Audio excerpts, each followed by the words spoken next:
Hello.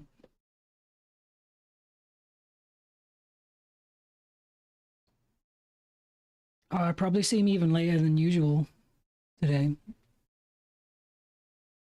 The clocks changed over the weekend. Yeah. So we put the clocks back an hour.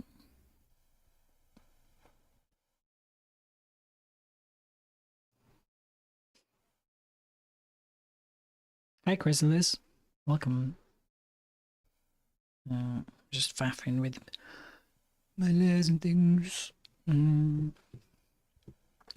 I did finish this one over the weekend.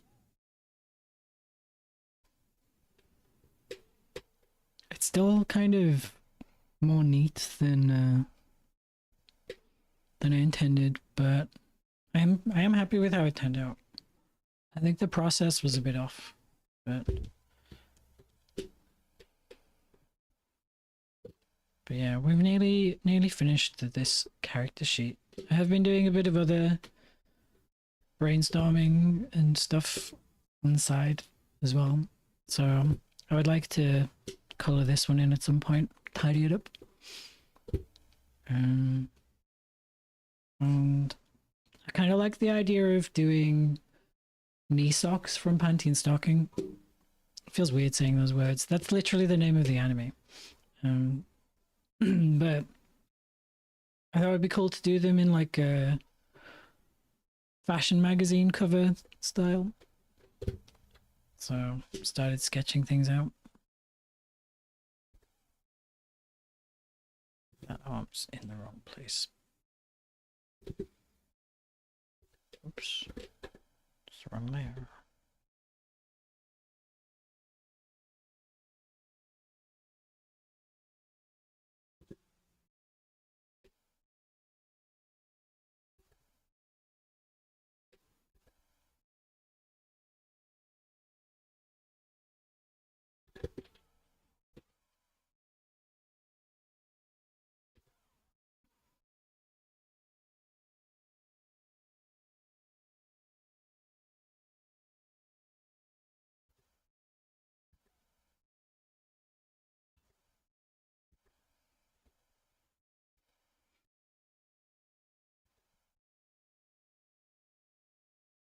I think maybe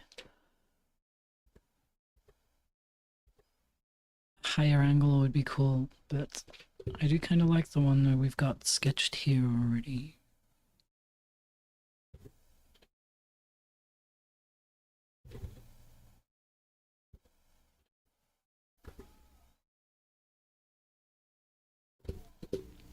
I do like doing outfits, so a little fashion series might be nice to do.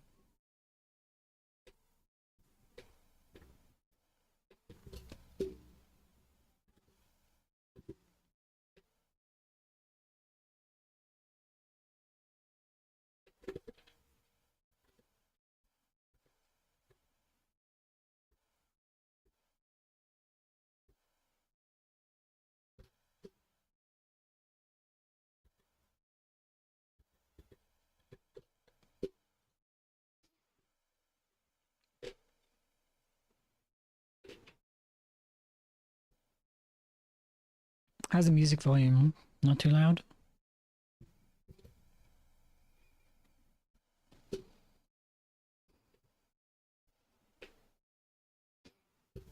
Right, so we finished this one over the weekend. We have this one I started fleshing out and doing the base colors. Who's that? This is Dr. Lyra Vaughn, my original character for my game. I've been doing a character sheet. This is how the base sprite would be. And then this is like the portrait art for when you speak to them in like cutscene things and stuff. And I just wanted to flesh out this page with a couple more pose sketches, like colored sketches. And maybe do like one of the pouches. The other one The other one? You mean this one? That's Knee Socks. Knee Socks from Panty and Stocking anime by Studio Trigger. Is this who you meant?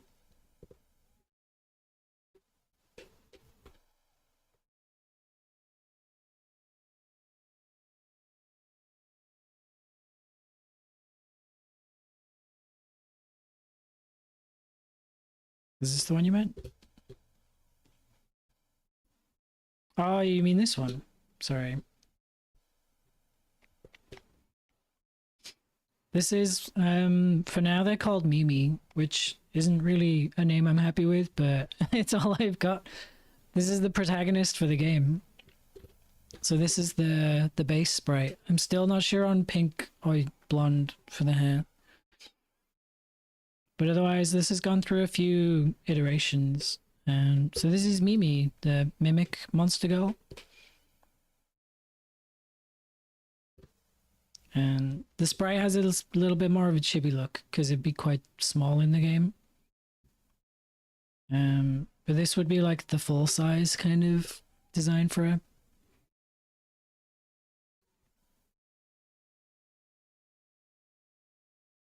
And I have, tell you what.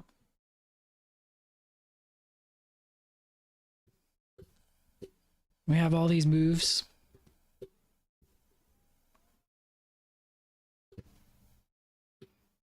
And abilities and stuff sketched out. Half of which are already present in the game in Unity that I've been working on. So, and I still have a whole bunch of other ideas to flesh out. But since most of these sprites, most of these pieces, I updated the sprite design a bit. You can see the old design here. So made some. They're not too big of changes, but I think it made a big difference to the design.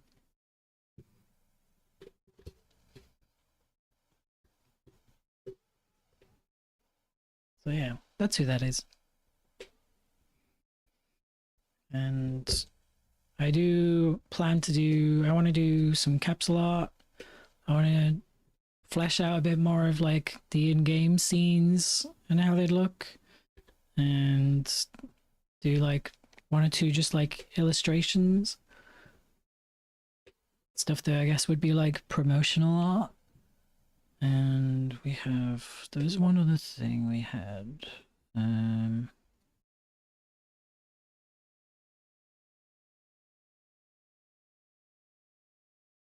Where is it?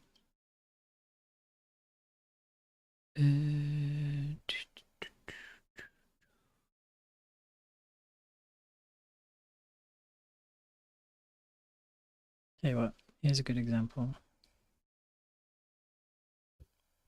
So we have an example of an in-game scene here. But I still need to work on the background, which is on my to-do list. Need to get the environment done. And if we turn off the... There you go. And we also have the UI, which has a million notes here. So we have, you know, the base UI design as well. There's a lot of work going into this now that I think about it. Maybe like 4 months of we're doing the art stuff and the Unity encoding stuff, so figuring out the mechanics. But yeah, the idea is you'll pick up little mini transformations and abilities from some of the monsters you beat, and then use them for platforming, puzzles, and combat in game.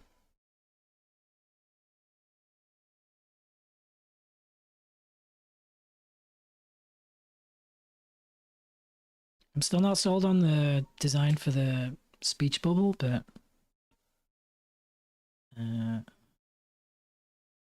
it's close. I think it's close to what I want.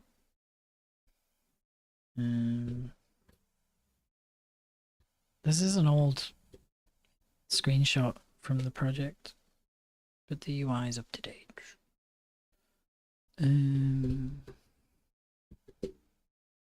Right. We'll do some work on this, and then we'll maybe switch and do some sketching for one of the other ideas. I always make like notes like this in a sketch file.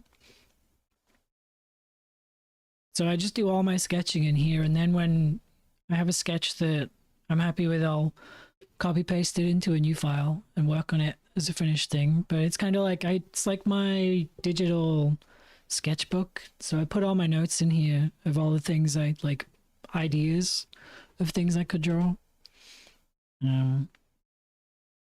I do want to do more stuff with environments and scenery and props. So I'm quite keen to finish these character sheets, but they take a long time to get them finished to a high enough level. And I think it's been sapping my motivation a bit. Even though I'm like happy with them and enjoying it, it's like I always feel like whatever illustration I'm working on, I always feel like it should have been finished a long time ago. But I've been balancing a few things, so it's not like I'm doing 10 hours a day working on this. I'm doing a few other pieces on the side, so I have to remember that.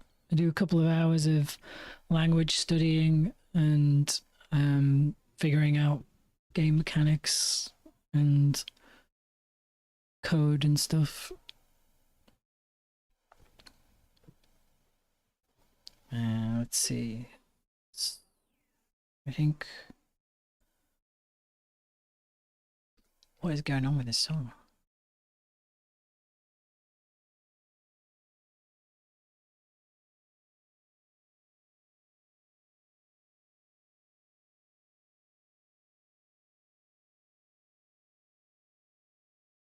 Let's start here.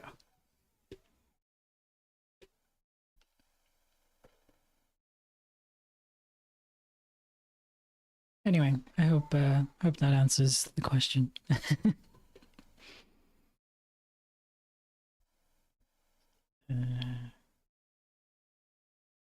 Maybe the base colors for the head too. Which brush are we on? Give me the square one.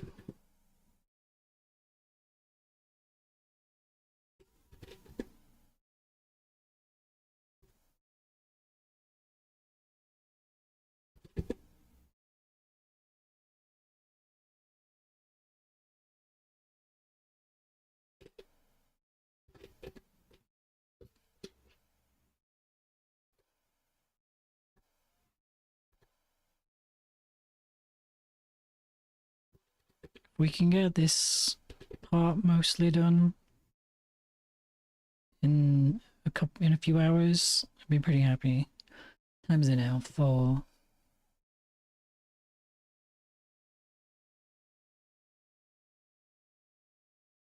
Three hours. I thought the clock change would help fix my sleep, but my body clock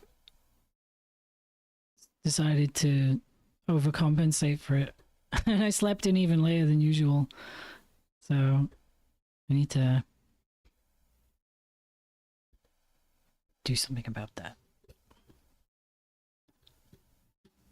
I want to make sure these colors match, so let me just turn the glasses off there. Get that red.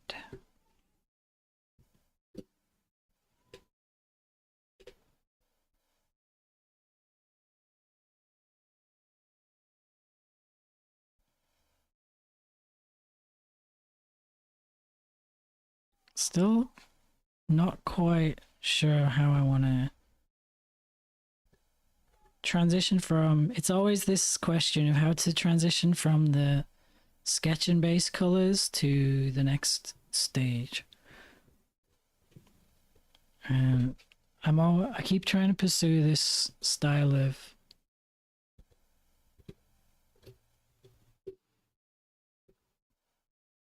I call it like just painterly.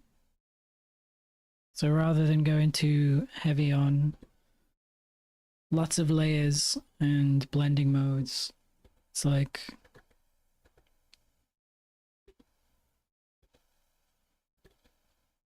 I want to. What do I want to do? I want to get more texture and rough shapes and edges in, but I still want it to be finished. I think it's a very deceptively difficult skill because it usually demonstrates an advanced level of skill to not have to break things down into so many steps.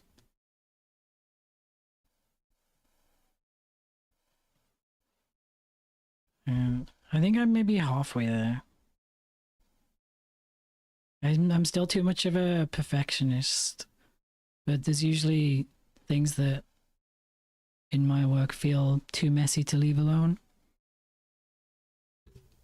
Alright, that's one more base color.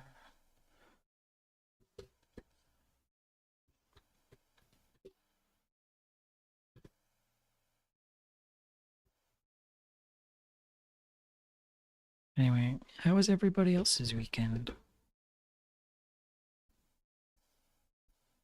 That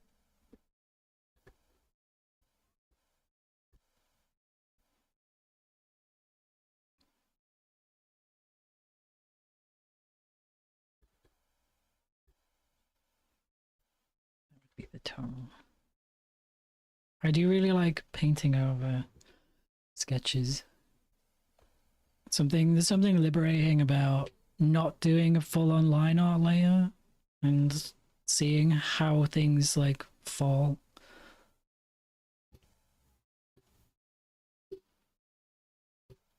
I haven't decided if she's gonna have the glasses in her hand or not.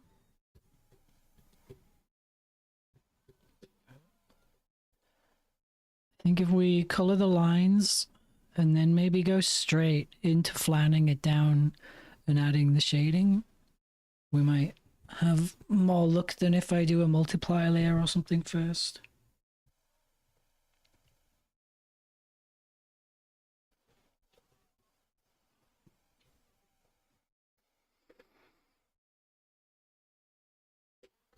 We'll put these ones in a group. Oops. Oh, I love this keyboard, but it's a Bluetooth one, so whenever you don't use it for a minute, it turns itself like off to save battery. So you have to hit a key and give it like a second or two to wake up again. So I always start typing and nothing comes out. And goodbye.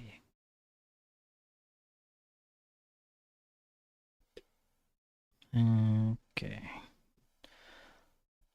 Let's color over the line art. I don't think I want to use a multiply layer this time for the line art. I think that's partly where I went off the rails a bit.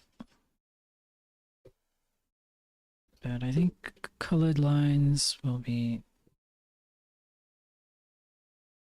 a good place to start. Because then I paint some of the line work over it again.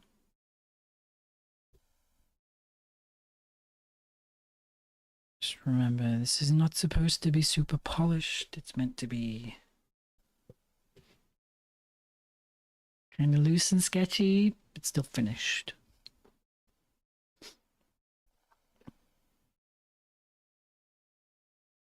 So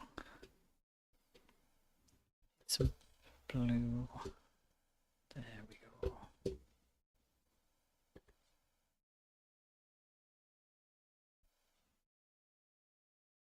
You know what? I have heard of another method for doing colored line art, and I never use it. Let me try it out.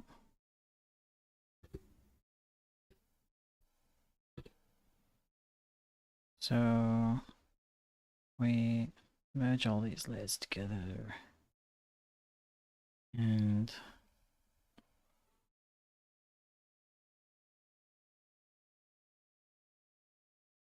blur.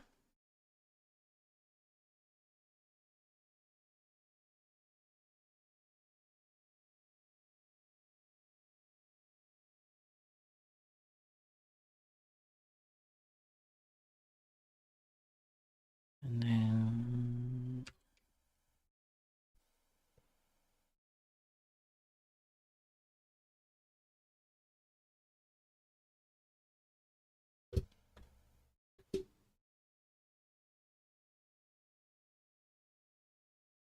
oh, we didn't take the base, that's the problem. That does work pretty well though. Don't do that. I always like to be in control, so I tend to do a lot of steps manually.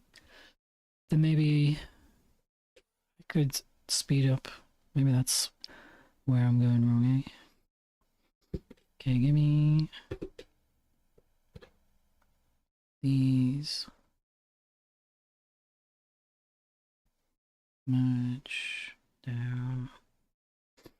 Okay, we have all the base colors flying down on top of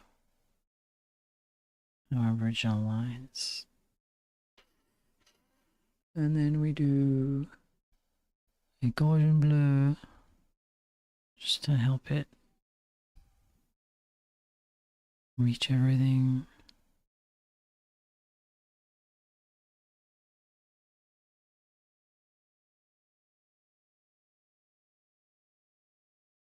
And then we do saturation, bring the luminosity down.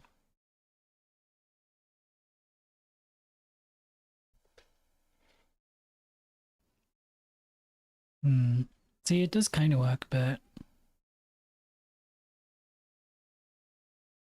I think we still need to do some ourselves.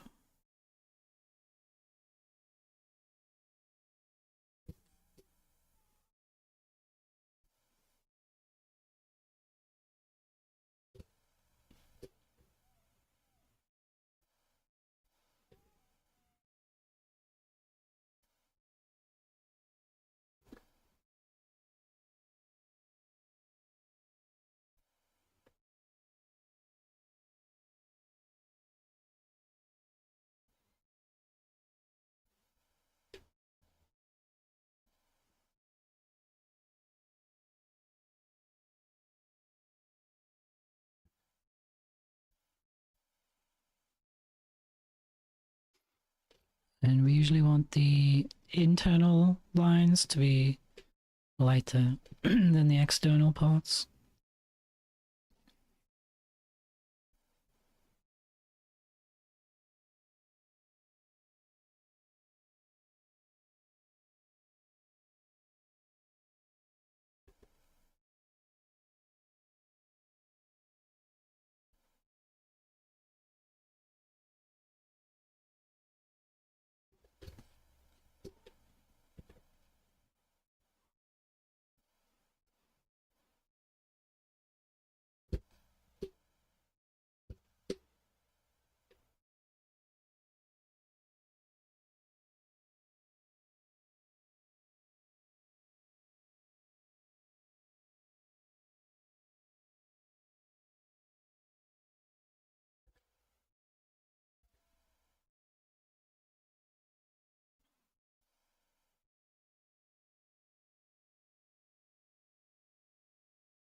Now we take all these layers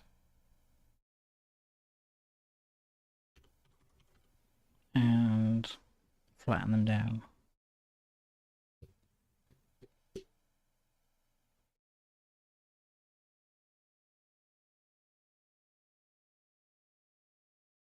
That's all one piece. And take the square brush and clean some stuff up.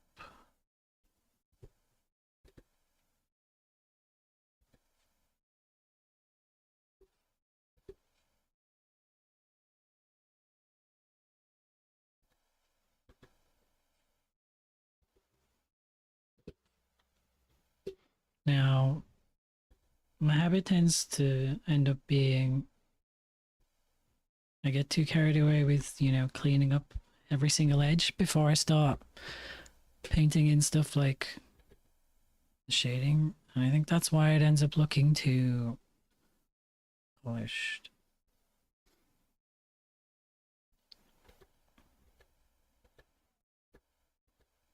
That knee is wrong though.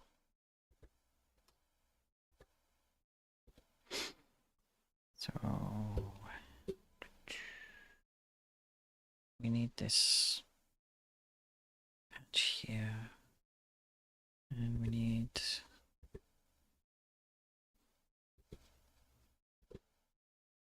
this part of the belt.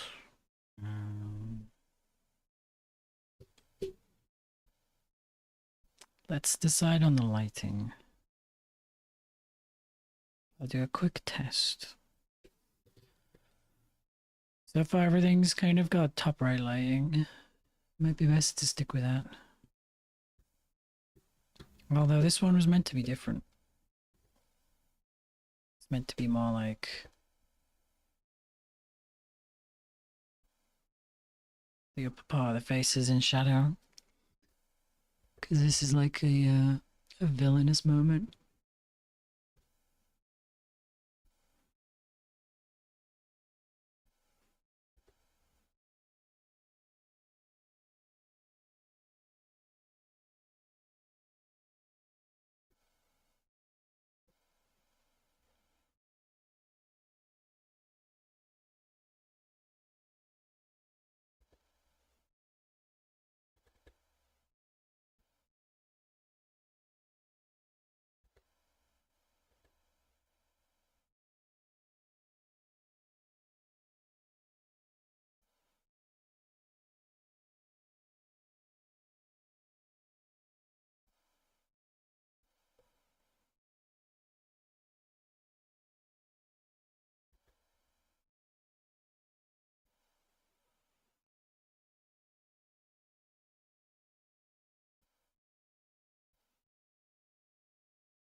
Maybe we can keep a bit of light there.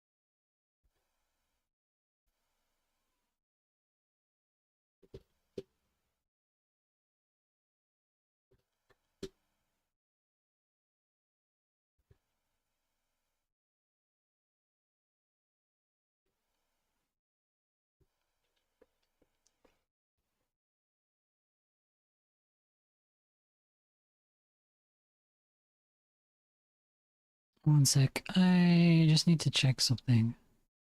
Where is it?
I just had an Etsy email. They're trying to take a couple of listings down. So if there's one you like, you might want to grab it soon before it disappears.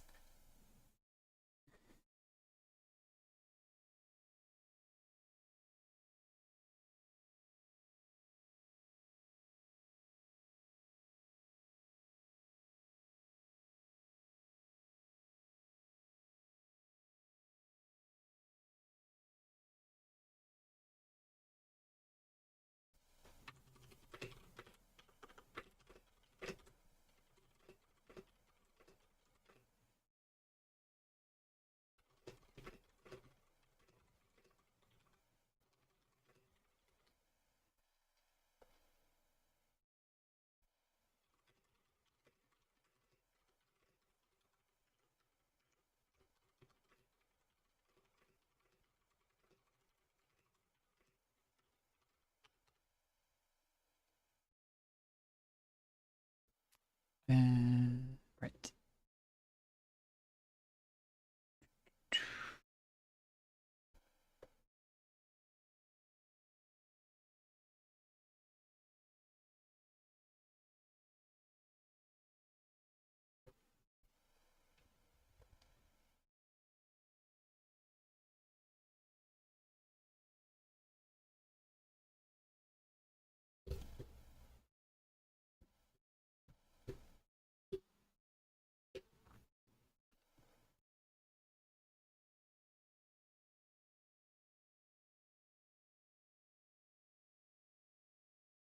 I'm really trying not to autopilot this because I feel like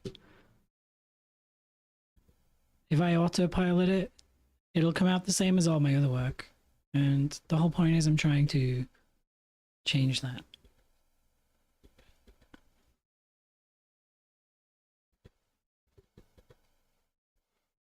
So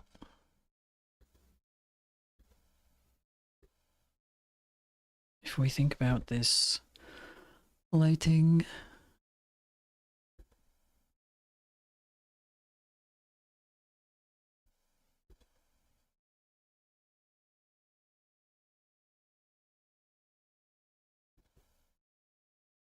How do we really want this illustration to go?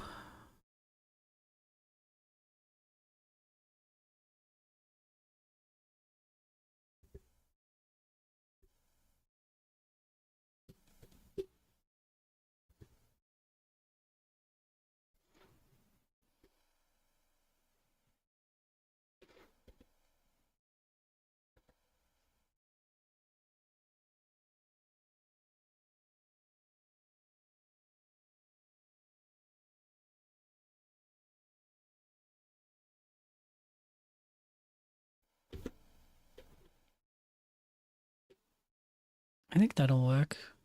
We can maybe go ahead with our lighting.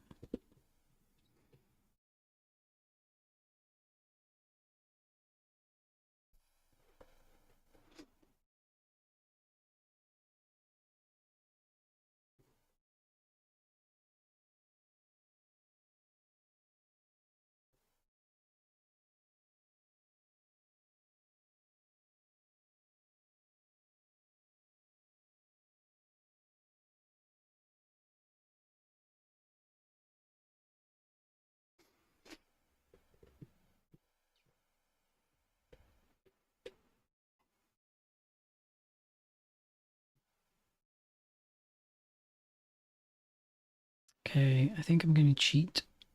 But it's a good cheat. I said I wasn't gonna use a multiply layer, but it does seem to be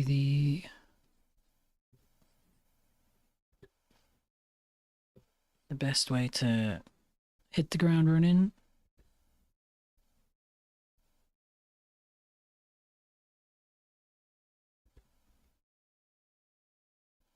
For this kind of stuff.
Should probably use a hard brush for that.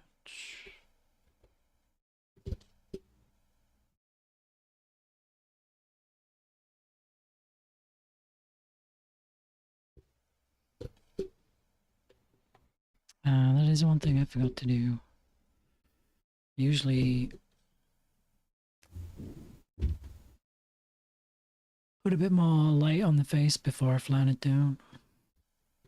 That'll be alright.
What do we think?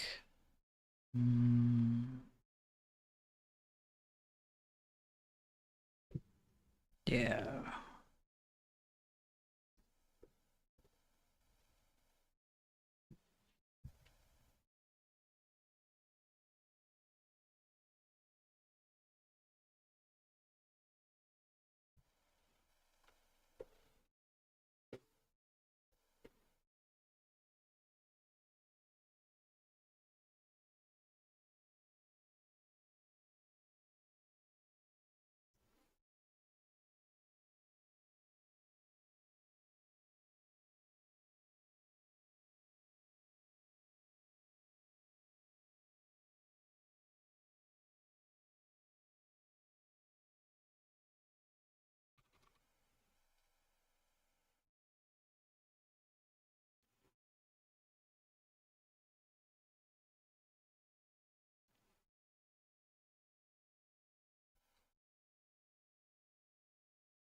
Oh, I saw I saw some news on Twitter.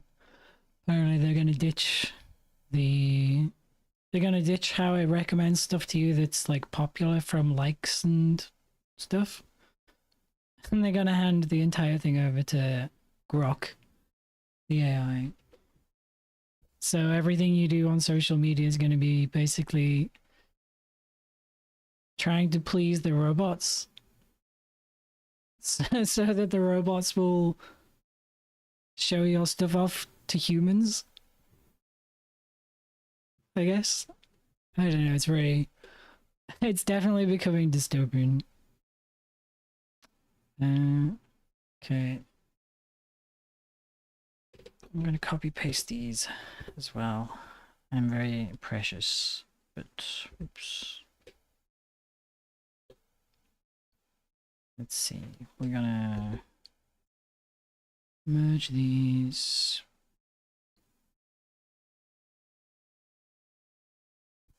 Right. And I'm going to move that. So we've flattened all this down onto one layer again. And now we're gonna go to town with a square brush.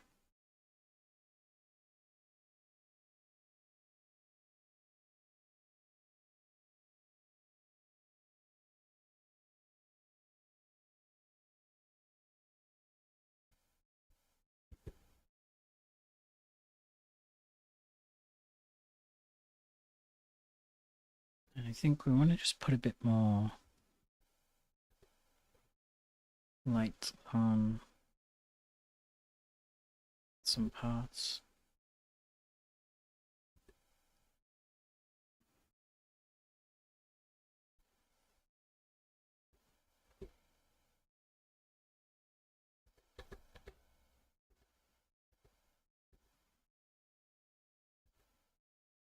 I think part of the problem is if I've done the other one too tidy, I need to make sure this one matches now.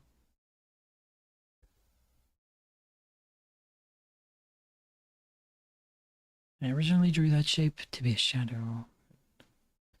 It's not anymore.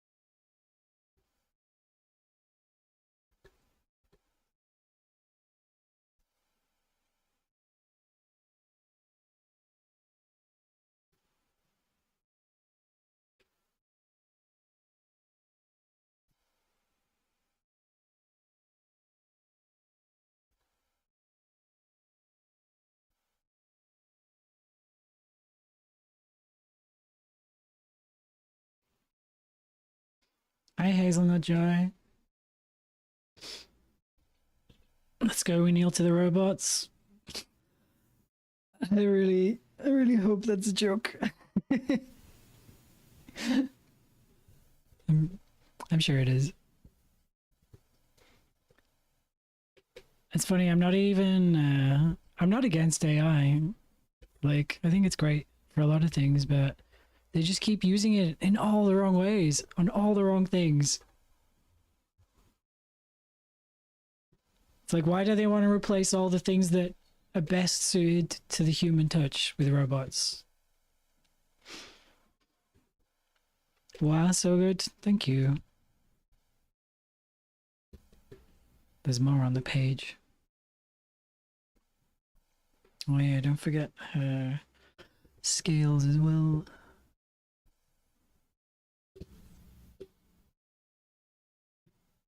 Except finding references. I don't know if I mean I agree it's terrible when it comes to references, but I don't know if I'd say it's awesome. It could be.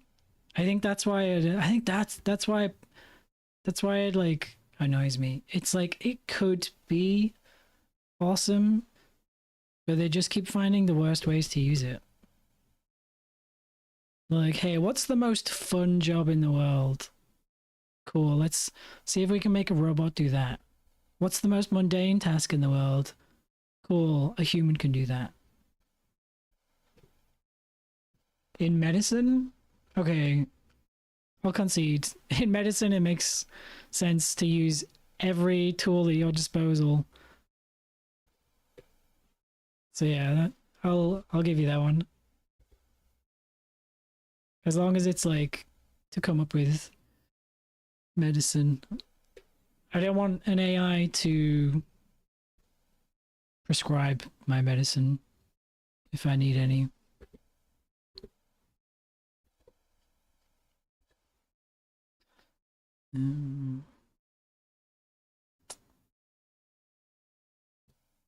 Put some more light in the hair.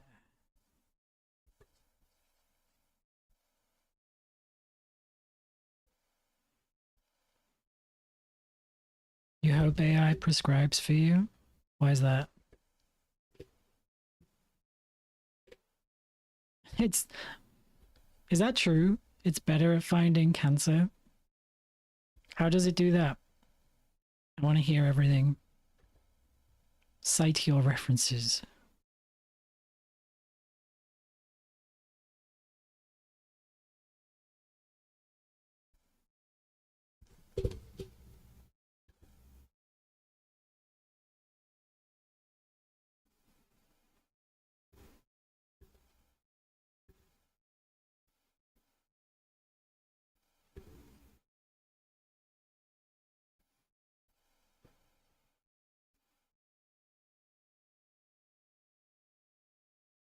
Because it has all the data.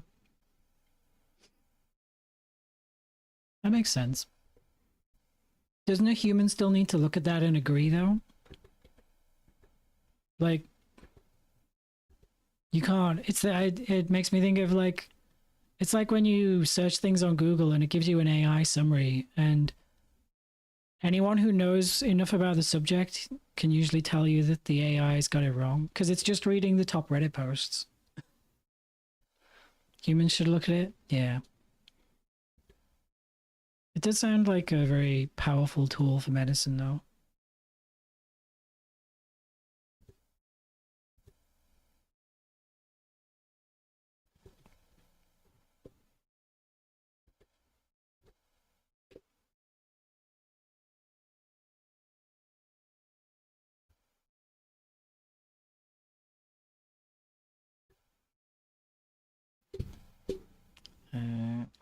Right, what are we doing here?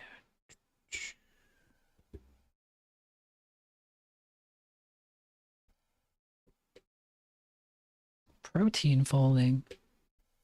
I gotta just assume that you are a science major or you work in medicine or something. Because no one else I know has mentioned any of this, and it sounds very interesting.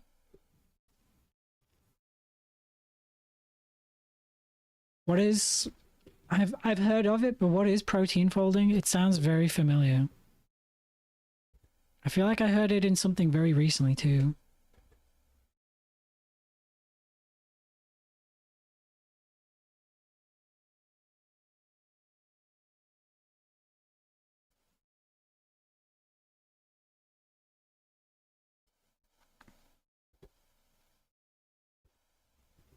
You're an animation major. Yeah, cool.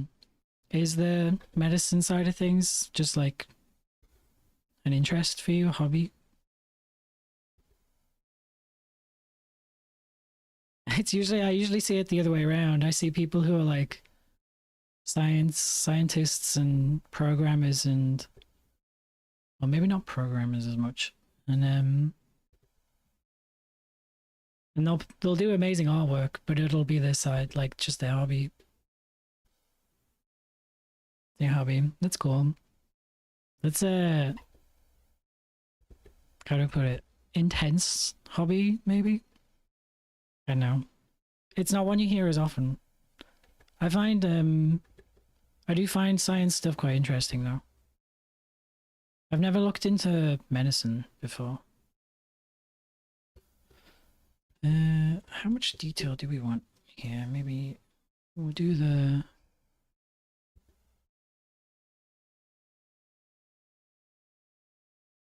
So you put some lighter shadows in.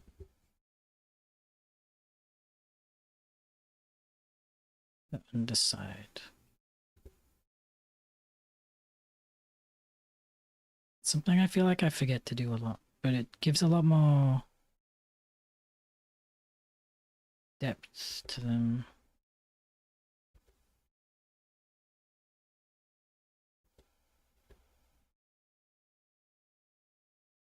And then on the edges, we'll put a very saturated line. What did we do here? Let's just borrow the same colors, make sure it's consistent. We had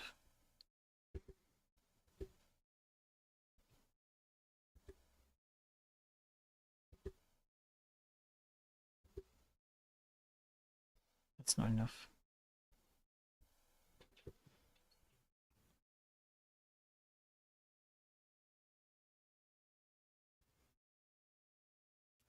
Protein structure.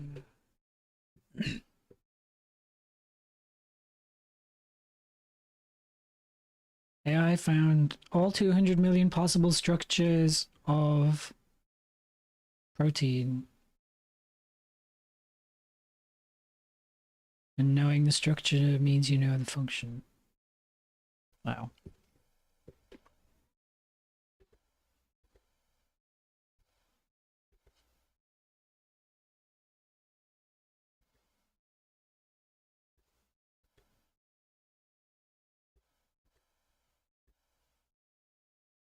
I think, honestly, I half understand that. I guess I don't understand how it gets used. Like, what's the practical use of that? But I know proteins like research is very important. It's like a really key component of a lot of biology or something, right?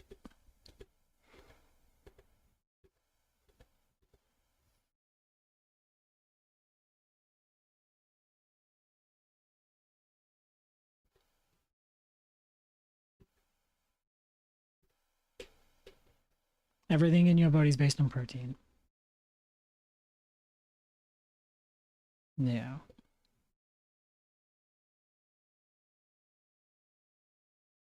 Hmm.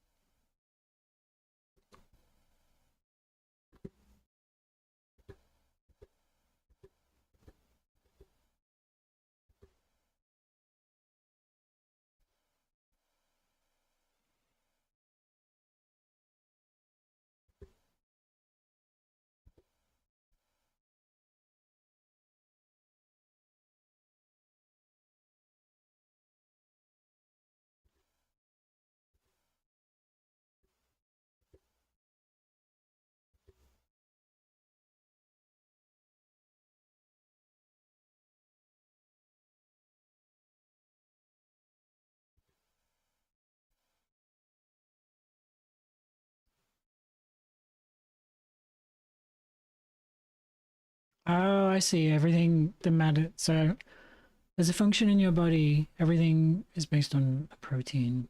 Okay, so we're basically learning a lot more about how the human body works.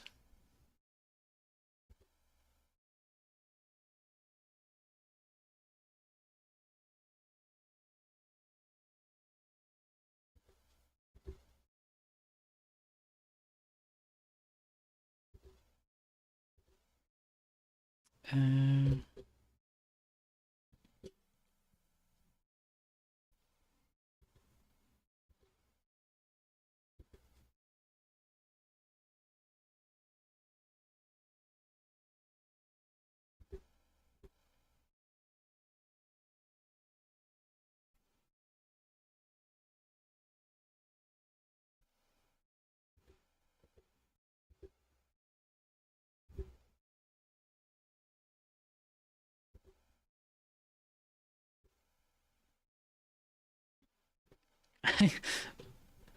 just on the topic of AI, I think I saw something to do with it was like a joke post or something, or it was something that actually happened, but people had AI beds, and apparently, because of some power cut or something, nobody could use these beds to sleep because when the power cut, they like defaulted to maximum temperature and set upright. I don't know. I was like, why would you put that in a bed?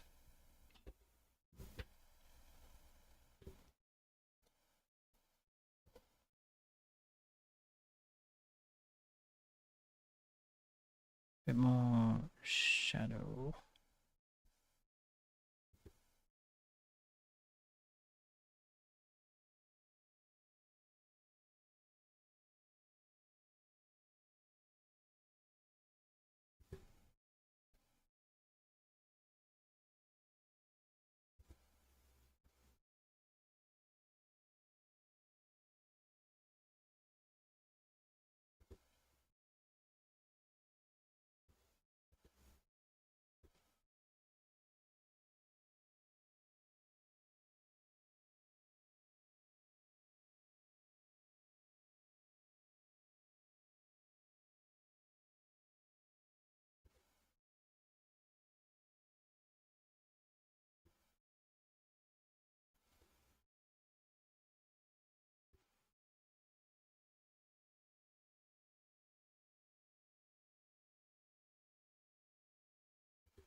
But enough of proteins, I'll go draw and lurk.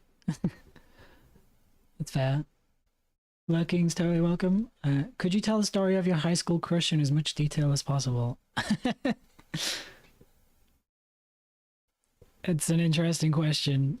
I don't know if I can. I'm trying to. That was a long time ago.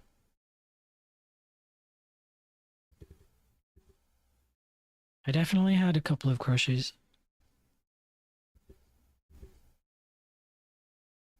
but I can't really remember that much about them. Like,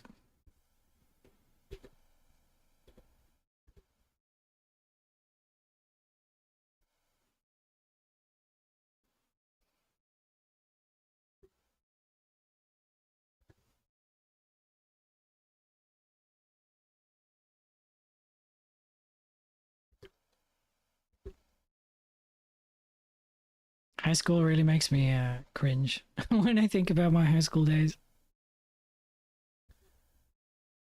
Like, just remembering all the things you've done, and now knowing what I know now, I'm like, why would you do those things?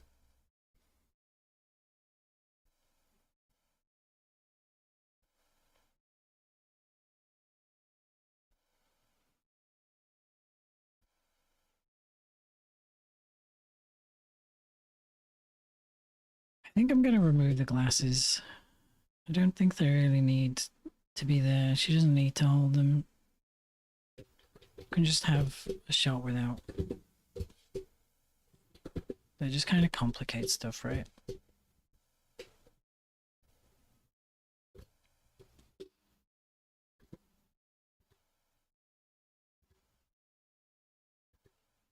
I was definitely one of those kids in school who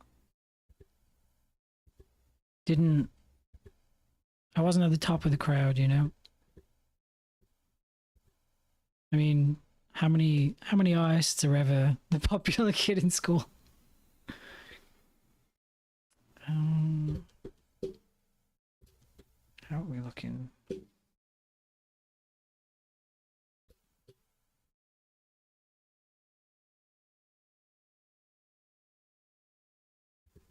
Didn't go light enough there.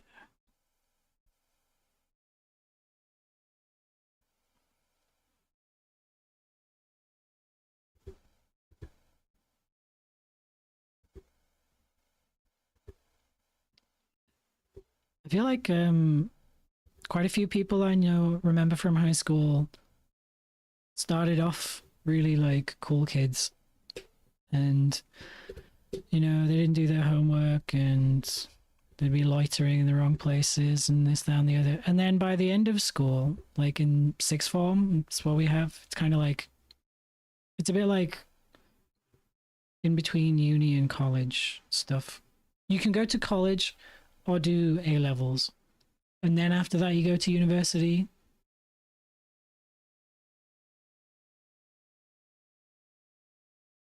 But by the time we reached A levels, a lot of the kids who had been such like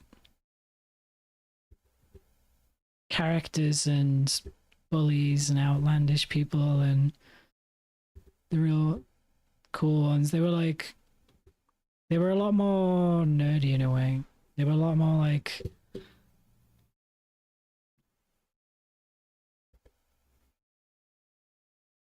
and I found I got treated very differently in A levels in sixth form. It was like I guess a lot of them maybe matured because I got bullied a lot growing up, and then some of those people apologized to me later on, and some of the people who I thought were more like cool started talking to me more like and meant it, which was nice. They like spoke to me more and were like, you're actually cool. I'm like, wow, I'm glad you finally realize it. No, I wasn't that. It was just nice to be validated.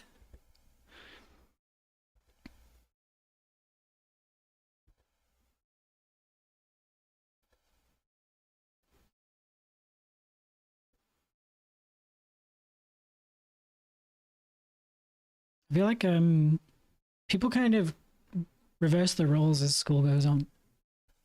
Some of the ones who are more nerdy might act out more as they go through school, and then the ones who start off uh, like too cool to do their homework turn out being like, okay, time to do my homework.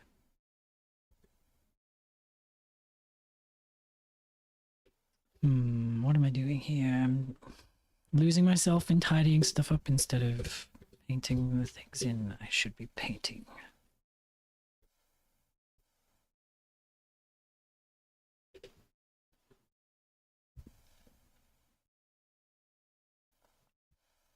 The number one popular kid in your school was an artist? Well, you have a very unique school then.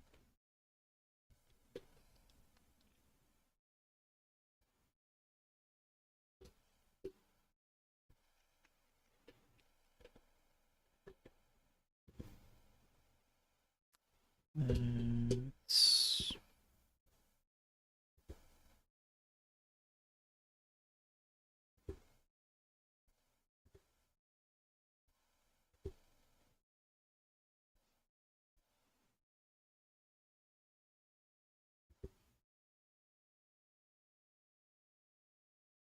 How do you keep your paintings, drawings so cohesive?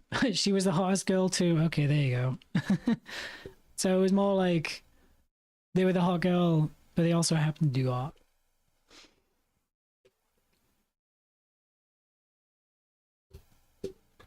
How do I keep how do you keep them drawing? How do I keep them cohesive?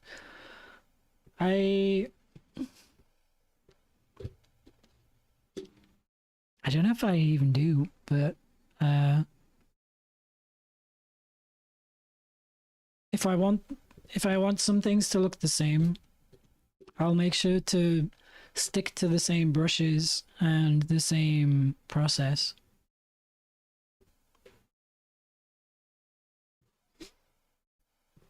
I make notes in my illustrations of which brushes I'm using. So if it's been a while since I did one and come back to it, I can just see the notes and be like, oh, okay, it was this size. But or maybe the consistency, the cohesiveness you mean is like making sure the faces match from different angles. Because I feel like these are actually in different styles, some of these, because I have used different processes.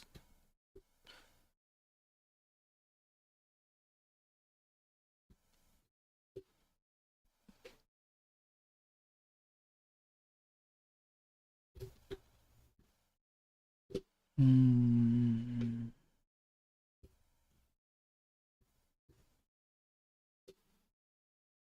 Oops.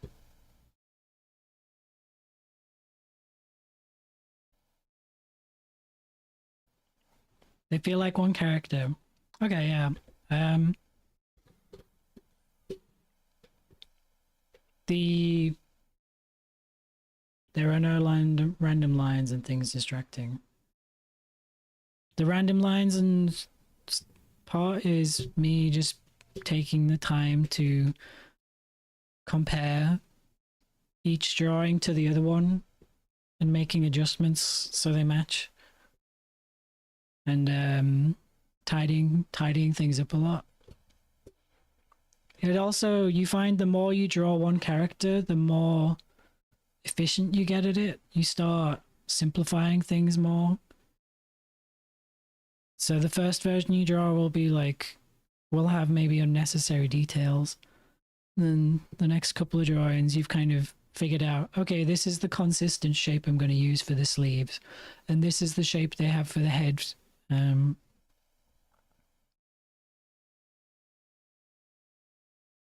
I do feel like the face on this one's slightly different, to be honest, but I think it's close enough to match.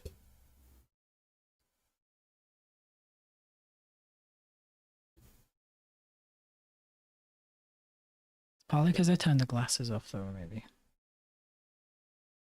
They do affect it a lot. Yeah. I did a course with Steve Arn, who's like a lead art director or something from some animated shows for like DreamWorks, like Voltron and some others. And one thing in that course was having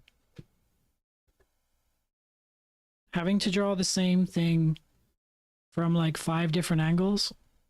And that really taught me how much harder, like, I didn't realize how hard it was until then to draw the same character or the same object and make sure it's the same one each time. So I did pick that up from the course, and it's something you kind of get better at.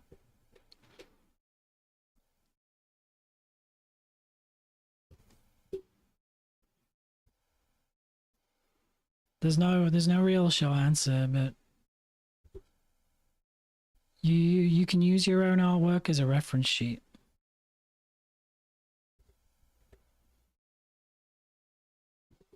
So when I did this one, I did the sprite first.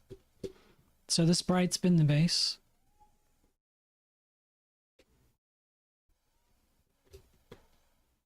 And then when I was working on this one, I wanted to add more detail because it's the full size. And then since then, these two, I do have to tweak the face a bunch to make sure it matches. But I think part of it is keeping things that are angular need to stay angular. Things that are round stay round.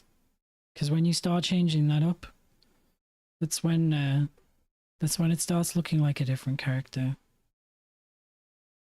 Sometimes I want to draw the head a different way, but I know if I do, it's not going to look like the same character anymore. So I have to save that urge for the next drawing, you know?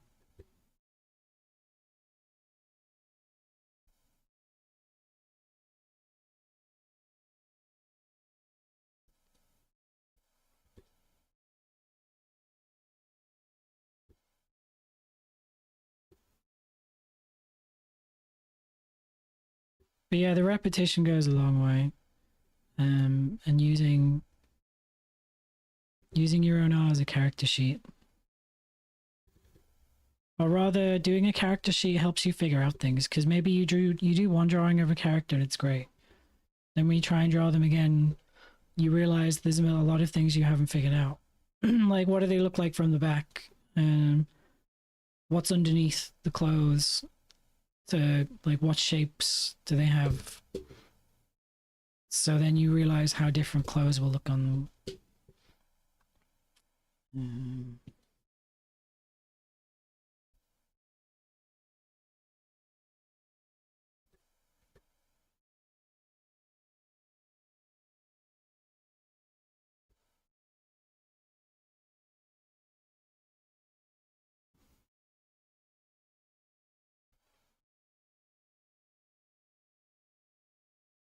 So the idea is to keep this looking kind of sketchy. It doesn't need to be like super polished, but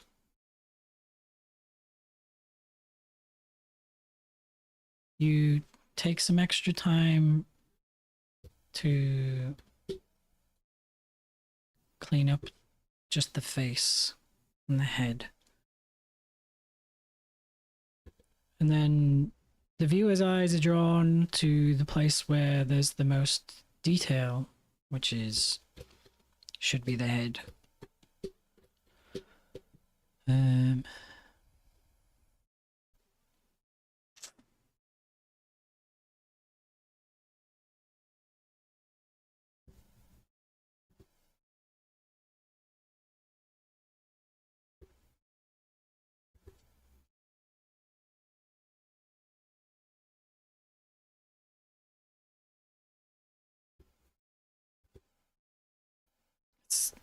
Goes against all my urges. Such a neat freak.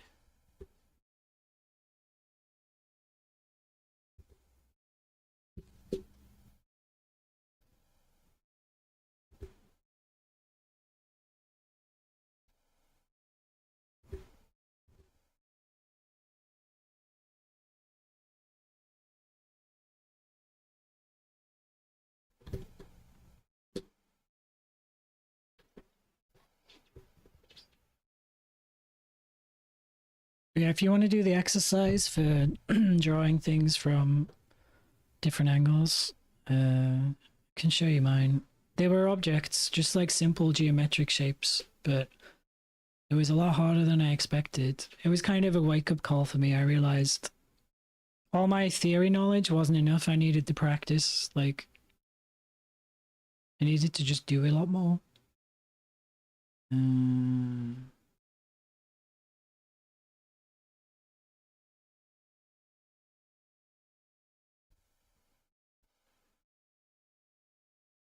Where is it?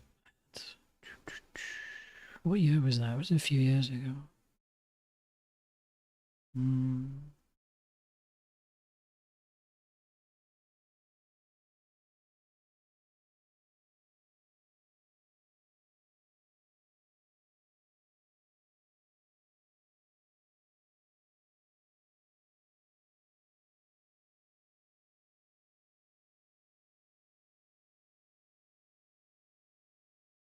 Oh, here we go.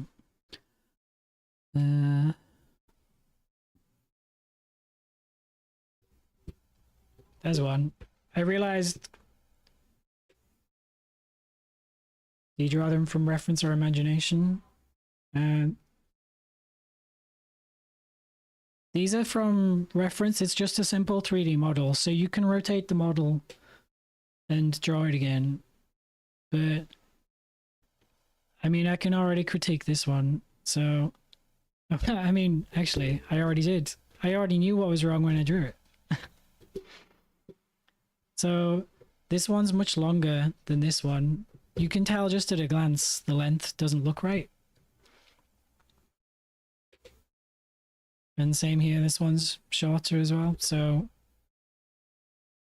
these two look pretty close, but the ellipses are still wrong.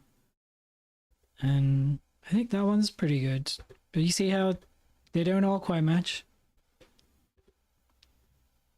I realized ellipses are actually incredibly tricky. I always thought they were the easy part, but and then yeah, these are all quite tricky. Hexagons as well, or octagons and stuff. You think they're going to be pretty straightforward,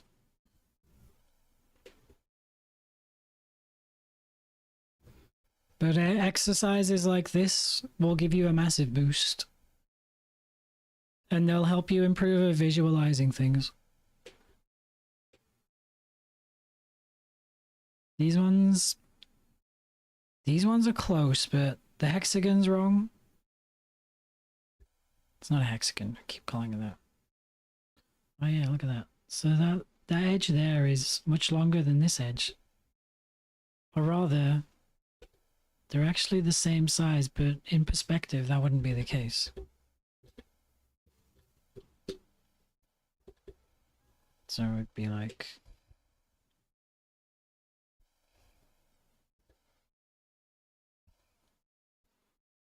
that one would be smaller, and that one would be bigger.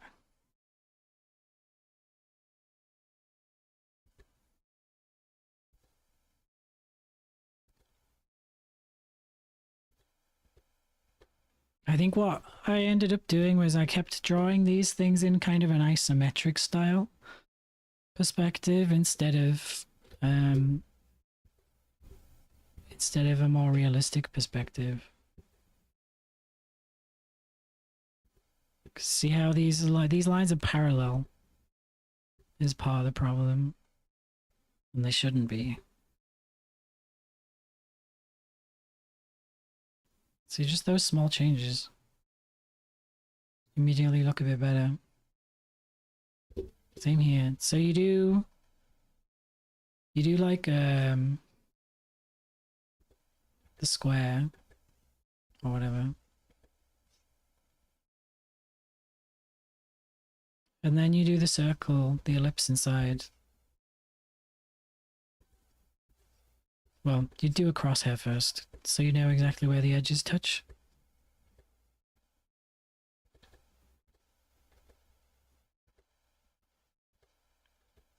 So then you got your ellipse, and I can already see that looks kind of squashed the wrong way.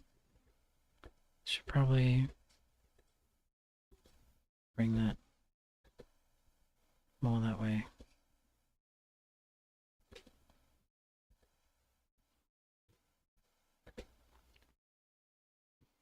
And then you can also do from here the the hexagon, or whatever shape it is.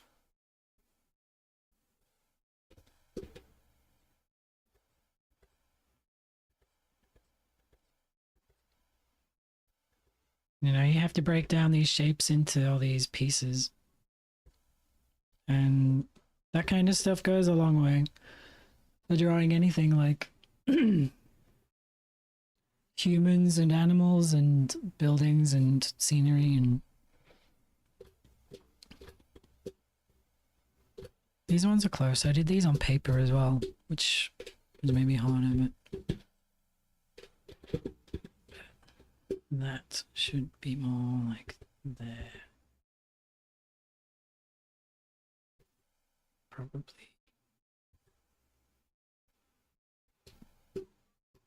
And that one, see, they're just not quite there.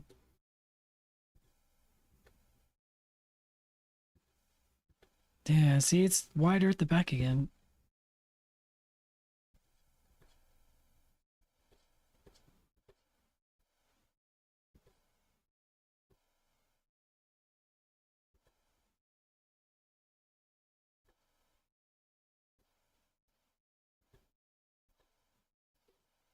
But also, why is more of this visible than this? So really, this should probably cut in sooner, like there. That's better.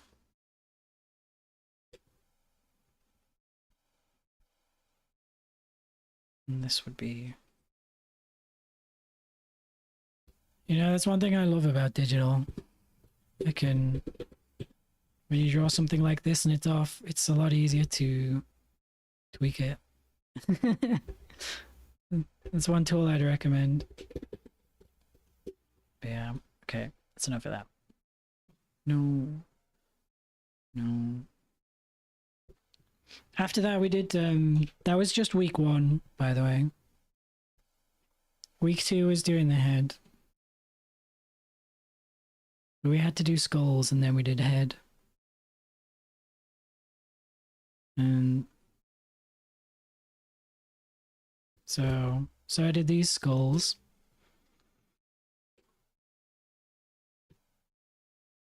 This was with reference to, but still not that easy.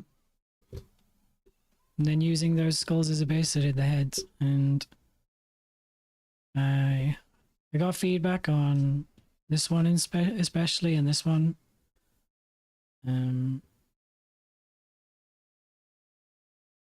I think this one maybe got a bit of feedback. Week 2 of what? The Steve On course I went on. That one did not come out the way I wanted it to.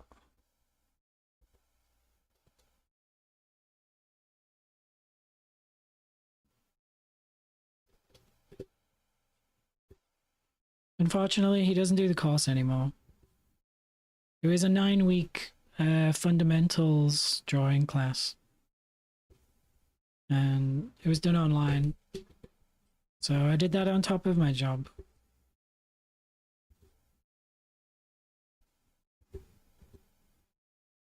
And it was in a different time zone.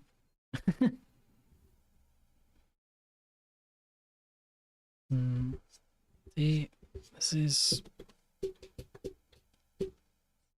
Giving a character a side parting is not helpful for study. Also, this head shape's awful.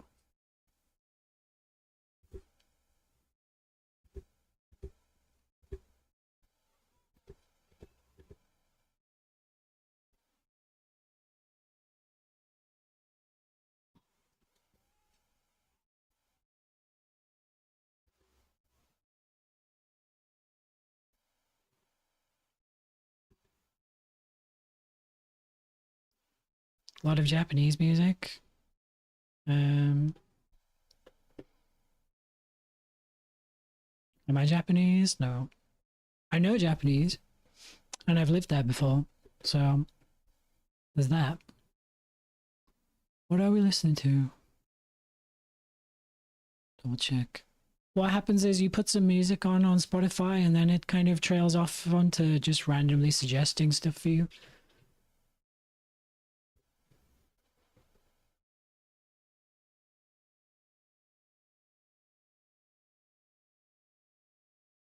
Oh man, that font's too small.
Nihon hanaseru no. Right? 少しだけ。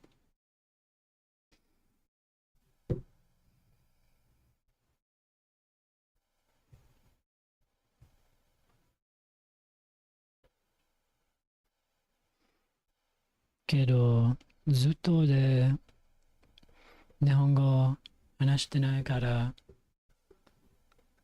下手になった。Right. Enough of those. Let's focus.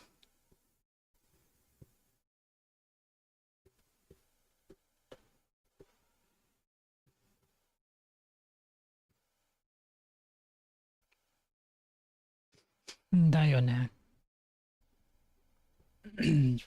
I'm still pretty loose on kanji. That's what I've been studying every day for a while now.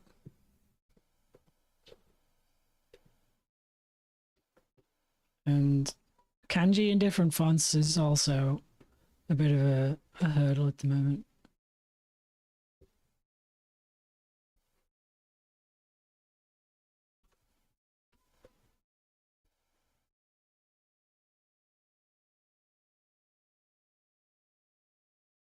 You're an animation major in Japan? Oh.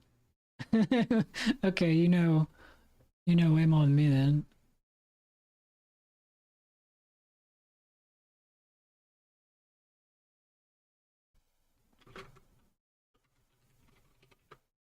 You don't know how the kanji in class?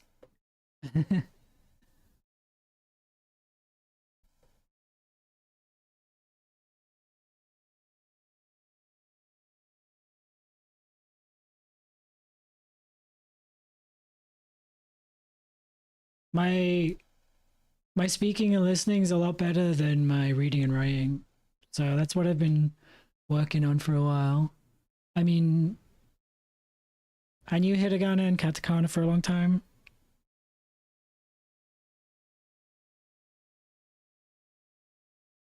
But I didn't really bother to learn kanji while I was living there. And then I was just surrounded by, like, the friends I made and stuff were all Japanese, and half of them didn't actually speak English, which was great for me. It meant I had to just adapt. So my speaking and listening is way ahead of my reading and writing these days. I still didn't. I had like a pretty limited vocabulary though. I sound like a toddler.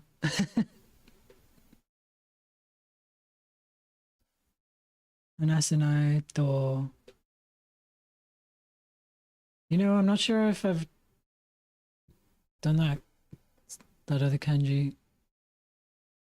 I recognize the radicals from it, but I would guess it's forget. And I already see. This is the thing. I know like wasuderu is forget, but I wouldn't be able to read it.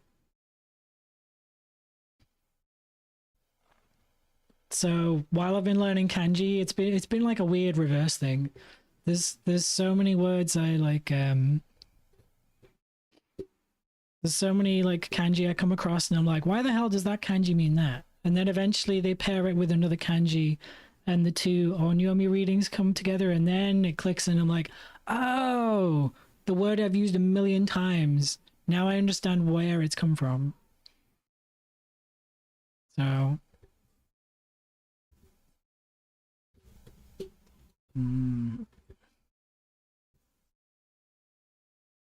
You feel like a toddler?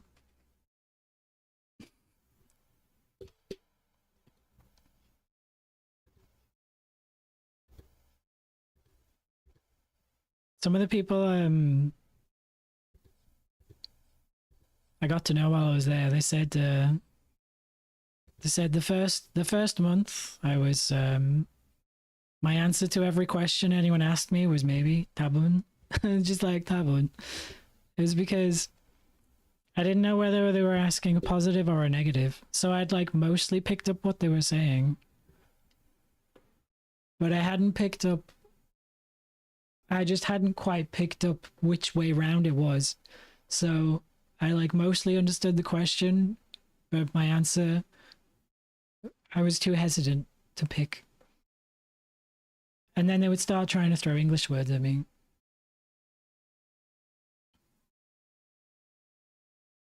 This song's annoying me. But because they did that so often, it became like the challenge was for me to understand and reply in Japanese quicker than they could try and throw an English word at me. So for the first month, everything I answered was maybe. And then after that, it just clicked. I'd heard enough different phrases and I was getting all the same questions I'd had before. So I kind of just let loose. But I feel like I'm out of practice for speaking. But I've learned a lot more vocabulary and grammar and like sentence structure since then. Like from various sources. Because I went back for a holiday a couple of years ago. And at first I couldn't remember a lot of words, and then by the end of the 2 weeks, I realized I was using more complex sentences than when I'd lived there. And like, yeah, it all came back very quickly.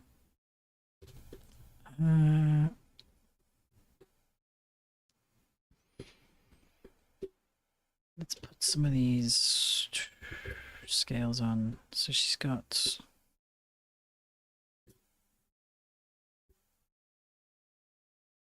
Do that, and on this side there's maybe more on the front.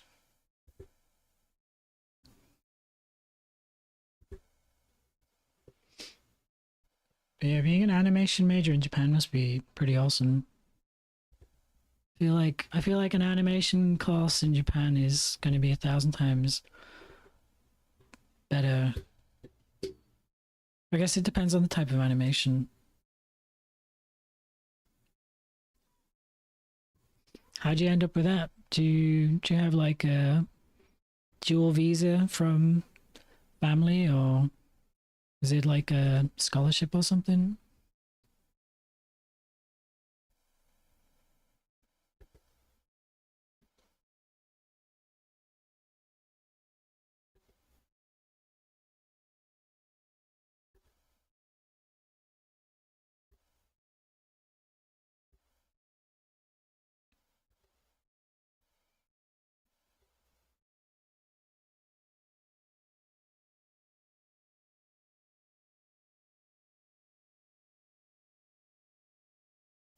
You just told yourself you want to try living here, so I did. Right. But to get onto a course in Japan, you would have to get a visa, and you still have to pay for the course and apply to the school. So, I think there's more to your story than that.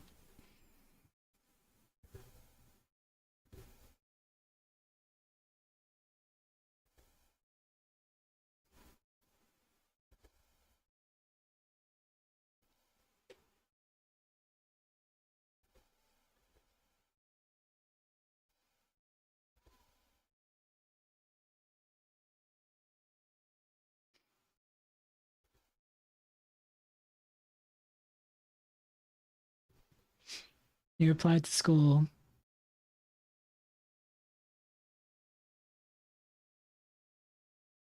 Did you have to? I guess. Well, we don't have to talk money, but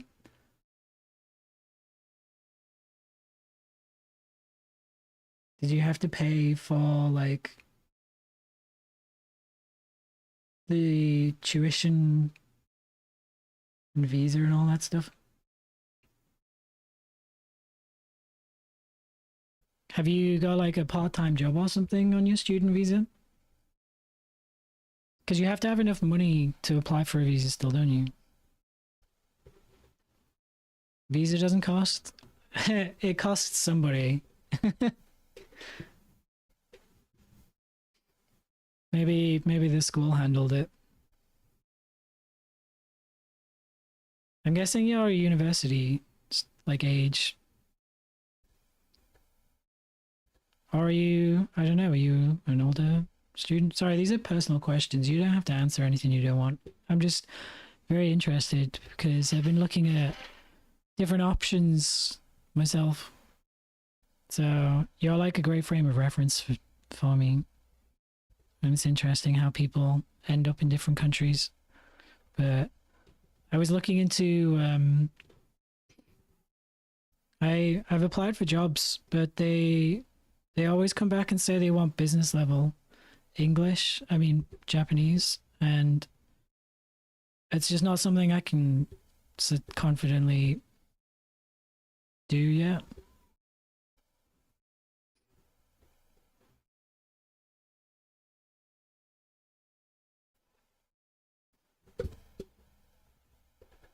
I know I would pick it up really quickly if I was back there living and working there and surrounded by them.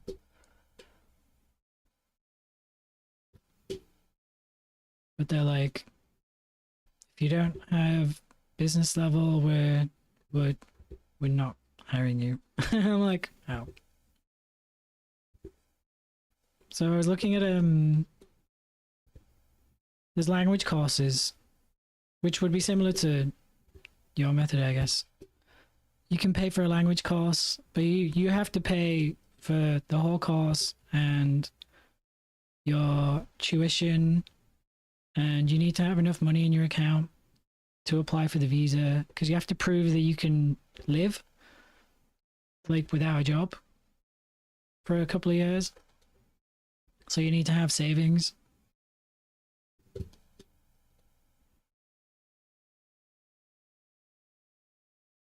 But doing something like that for like a 2-year language school to get up to business level Japanese is kind of like something I'm very interested in at the moment.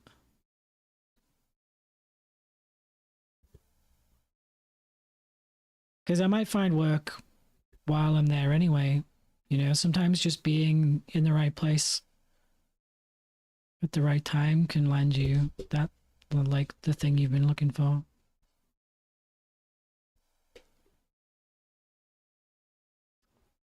You had the parents as your guarantor then. Yeah, that makes sense. Jobs with no N1. N1's fluent. Like, N2's business. Everywhere I look at wants N2.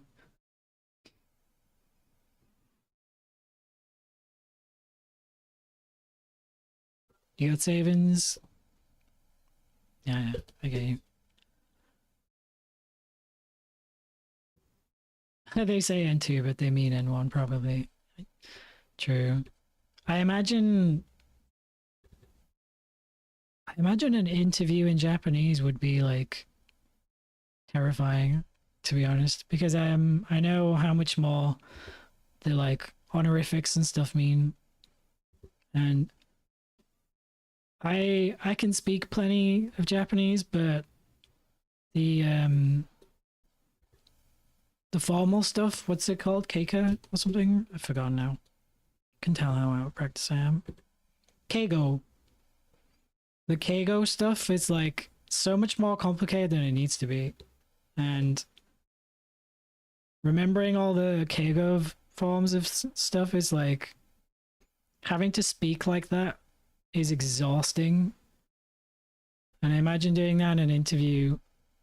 If you got something wrong in the interview like that, where you slip up and speak more casually, I feel like they'd really punish you for it. They'd be like, "Oh, this guy doesn't know as much Japanese as he said."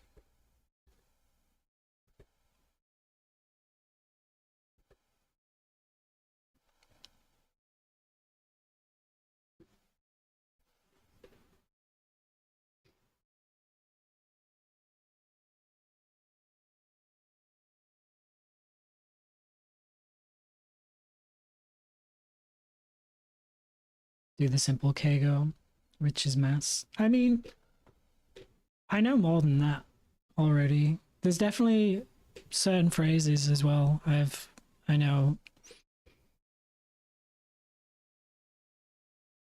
I guess it depends. I don't know what the level is for interviews there now. I don't think they're as strict as they used to be. And I imagine if it's a company that's hiring international, they're not going to be as bothered by it because they're probably used to people who don't know Japanese and stuff.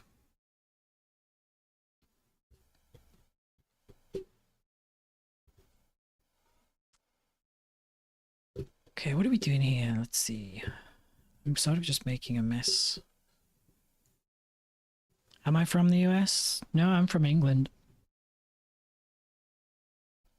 Europe, technically. We're still part of Europe, right? We just hate Europe, apparently. But yeah, I'm from the UK. I feel like I'm really distracting myself here. That part's there.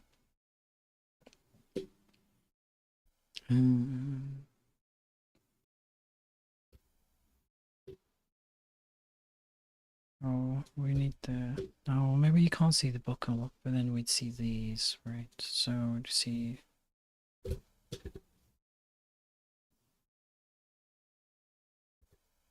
One of these.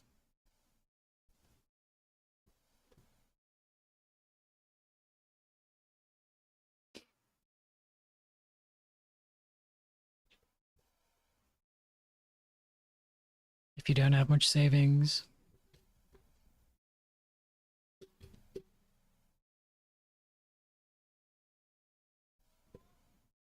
English teaching jobs. Yeah, I mean, I've done English teaching. I got some qualifications to go for it as well. I applied to I applied for some English teaching jobs, but the salary's so low.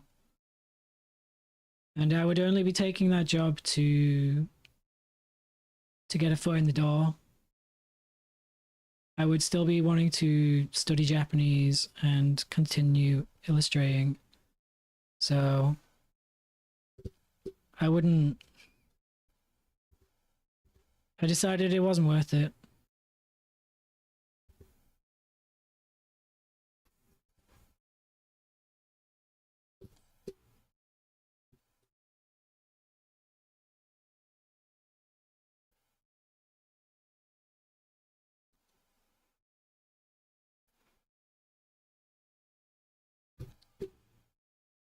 I'd rather go over there with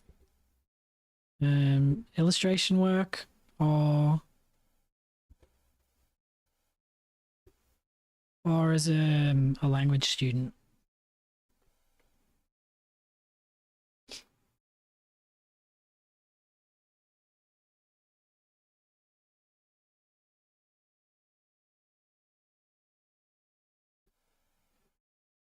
Right, should we try switching to the pencil and put some lines in? I feel like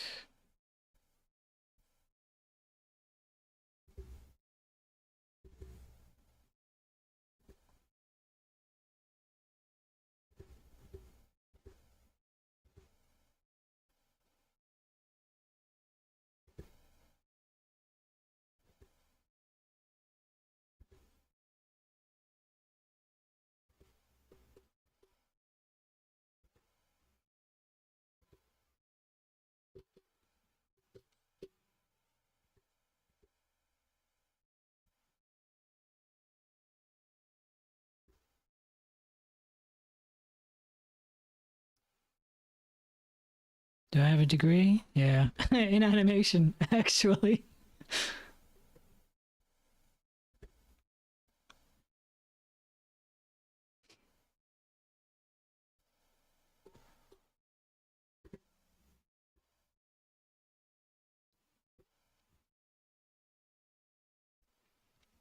I have everything I need to do English teaching, but I don't think it's worth it.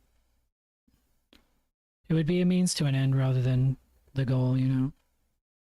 I've done it before too. When I lived there last time, I did a mixture of things.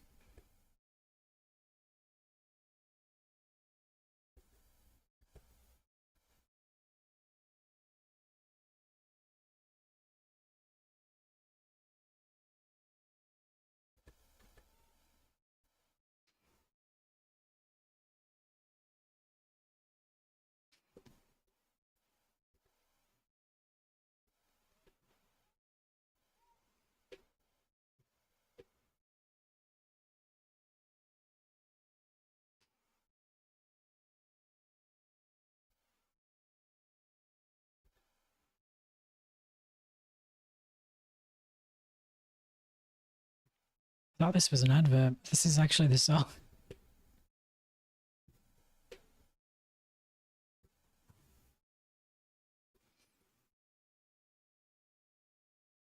You can apply for a work visa. I'm pretty sure you need a company to be your sponsor for a work visa. You can't just unless you have like a shit ton of savings because you do like as a freelancer.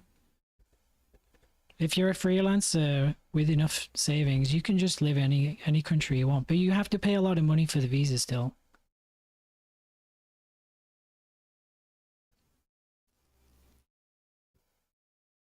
Yeah, that's the thing. If you want a work visa, you need a company, which means, you know, taking a job like English teaching probably just to get over there.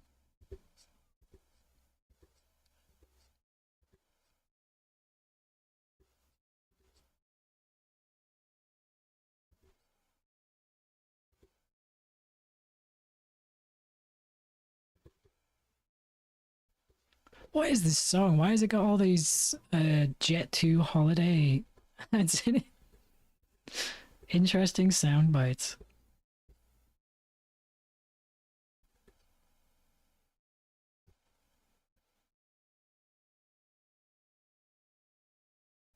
I'd rather do language school and stick with the language school than find part-time work. once you get your student visa and you're there, you can then go in and apply to add part-time work onto that visa, and you can do 28 hours a week. So it's pretty close to being able to do full-time hours.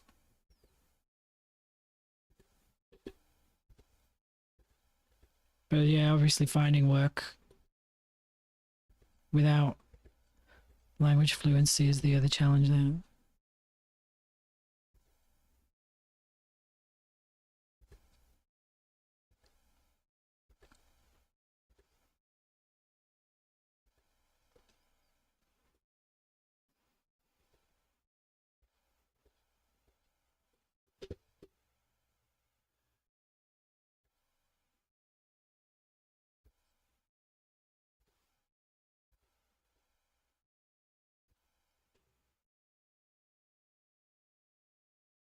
yen an hour. I mean, money's still money.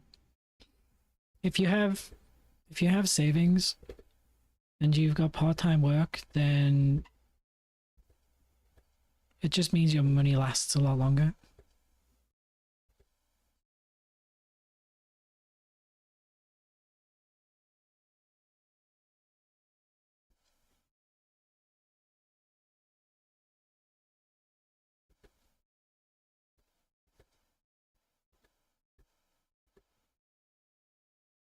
Part-time work's always like that too. It's just kind of par for the course, but sometimes those part-time jobs let you meet the right person further down the line, I guess.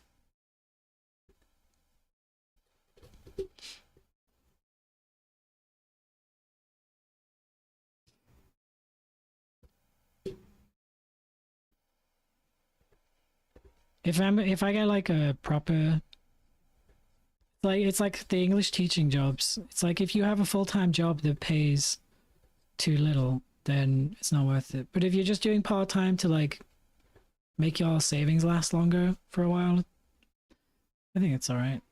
It's like low stakes, isn't it?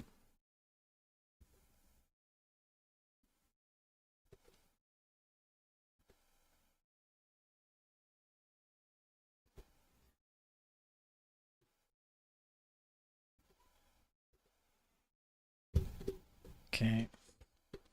How are we doing? That's working.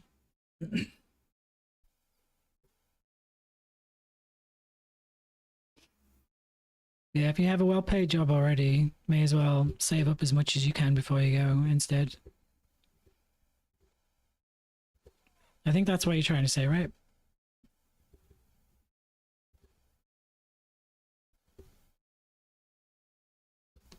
Did I do the back of the hair? No, not really. I'll do that bit. And that, I guess.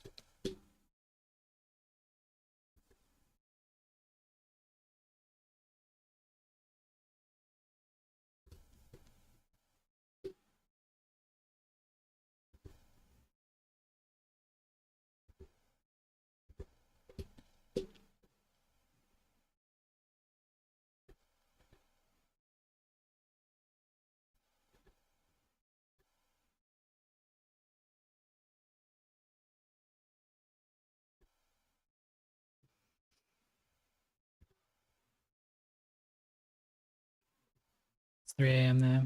Oh yeah, the time difference. 8 hours difference. Thanks for the follow. And thanks for sharing all your experience on the Japan living stuff. I like hearing about how different other people's experiences are and different things they've done to get there. I'm quite keen to get out of England because I think this country is a shit show now. There's really not much here anymore. So if I could get out and maybe come back way down the line when they fix things, if they fix things, that'd be cool. But yeah, thanks very much for the follow and everything. I feel like we're making faster progress on this than the other one. I guess because I practiced on the other one. What's on the right side? We've got a couple of pouches. Time is it? 6. Okay, we're all good.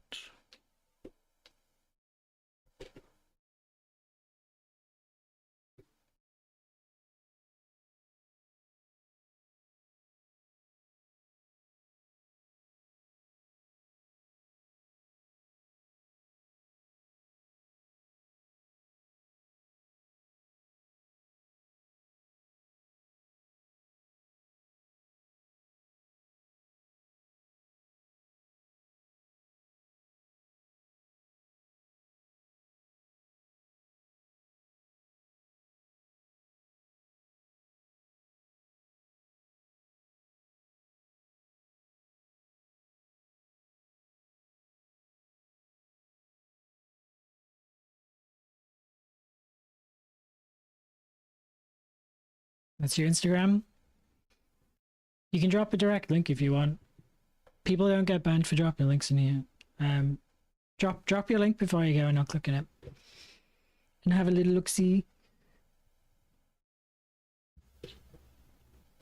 All my social medias on here if you're interested as well. Oops, my keyboards. There you go. My username's pretty much the same on everything.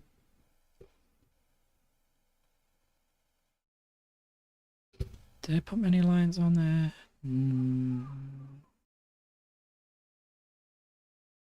No. Let's switch back to the... I'll do the hard round brush now. I'm saving the eyes for later, because I always enjoy doing them. You don't post, so there's no looking? Fair enough. To be fair, I don't post much on Instagram anymore these days. I feel like that platform has ran itself into the ground.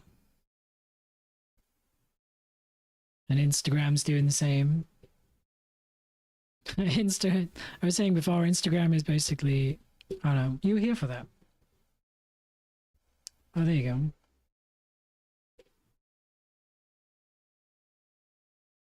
Wow, yeah, you weren't kidding. 0 posts.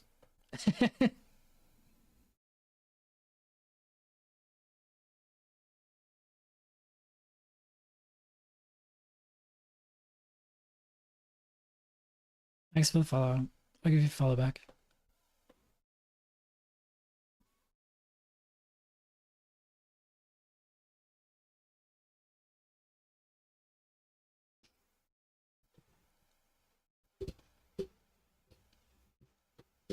Okay, one thing I have just realized I want to do is take this and go a little lighter underneath again.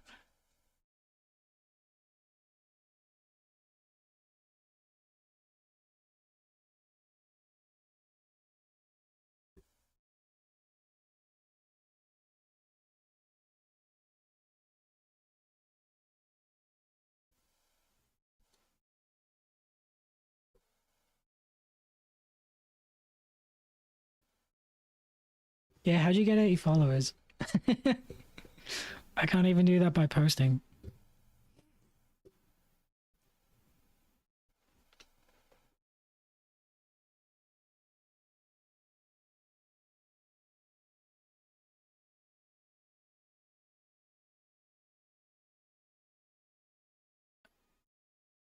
I knew I'd heard this song before. I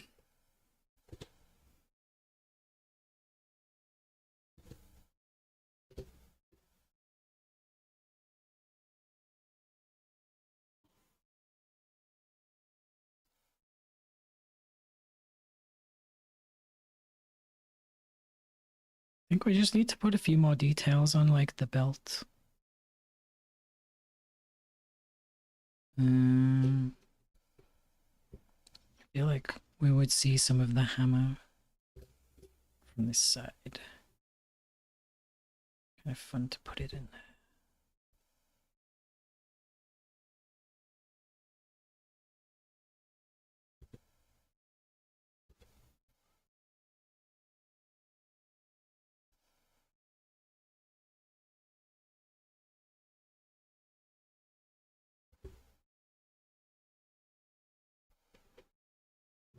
They're all people you met in real life. Yeah, that makes sense. That's how most people use Instagram, really.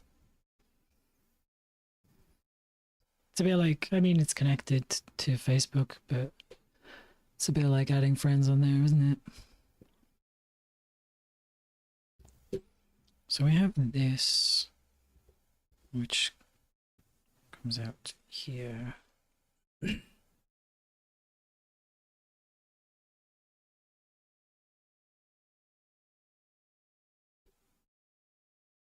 Love the outfit on the girl. Thank you. I don't know if you saw the other ones. But we have this one too, which I need to work on.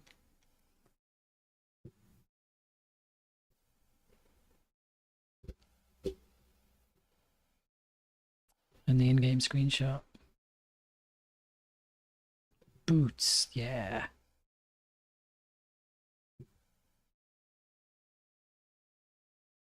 I do like this design a lot.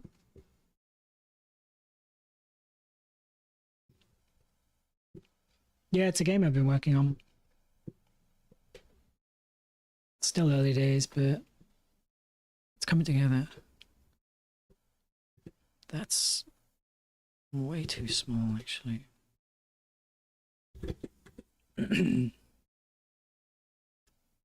then we have... So that's hidden around the back. Pouch would be maybe... Let's put it on there.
Trying really, really hard not to be too precious with this.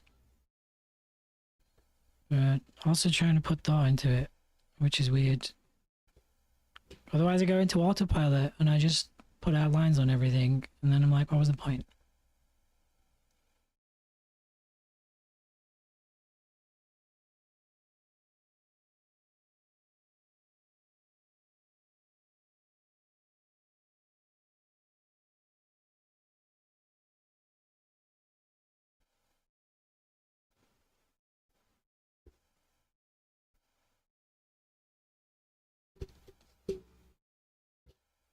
The pouch is too small.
I'm a little surprised I managed to stay on one layer for all this.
Okay, we've slipped into like 90s funk J-pop.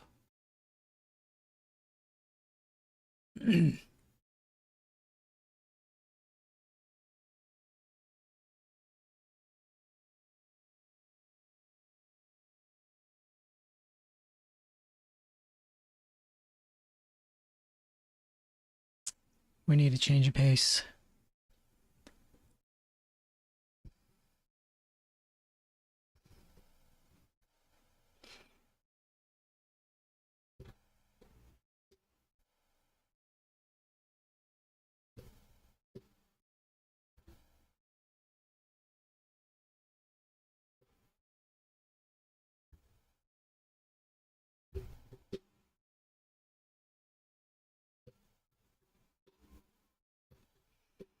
How much is too much? I'm not enough. Maybe that's close. We fix up the rest of the face. Put in some of the rake brush stuff.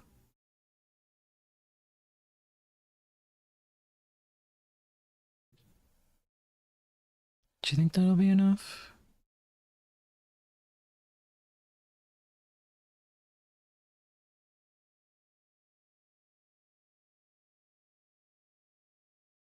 I do feel like the stuff on her belt's too small, but maybe we can...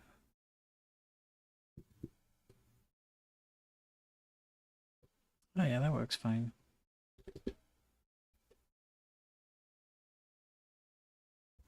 Well, except we don't want the belt to get bigger. There you go. Same goes for this.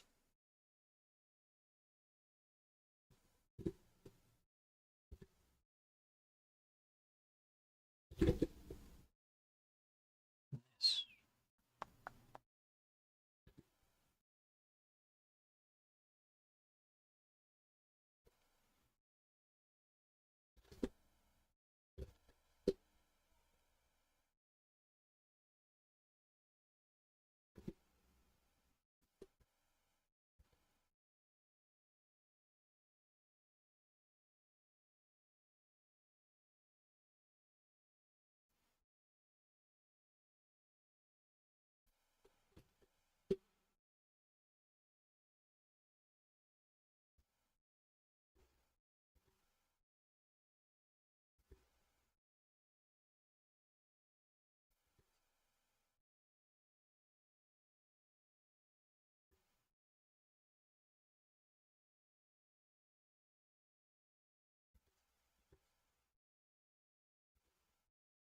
I want to be more messy, but it needs to still look similar enough to the other one.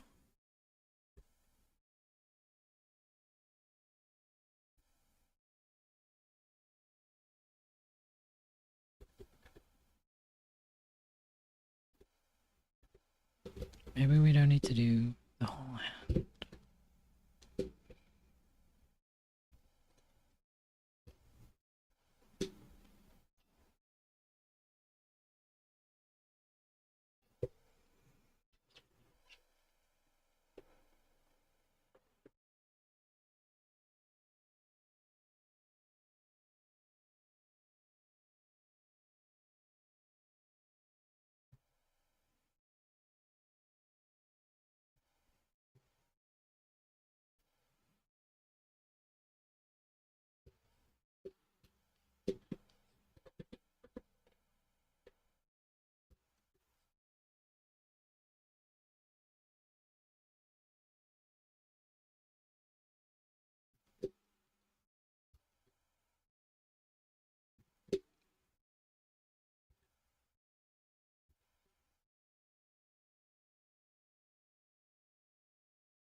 see here. I think we want the pencil. Why did I make the pencil that big? We want.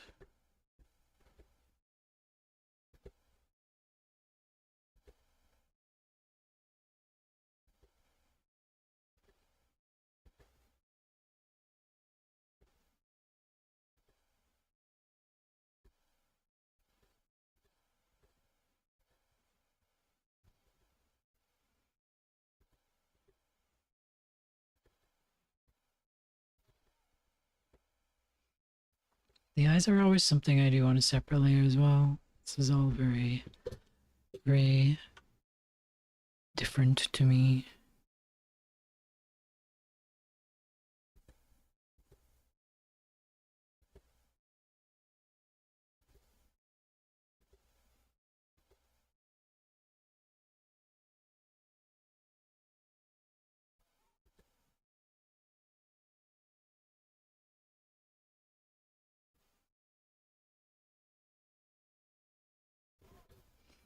Make sure we match the eyes.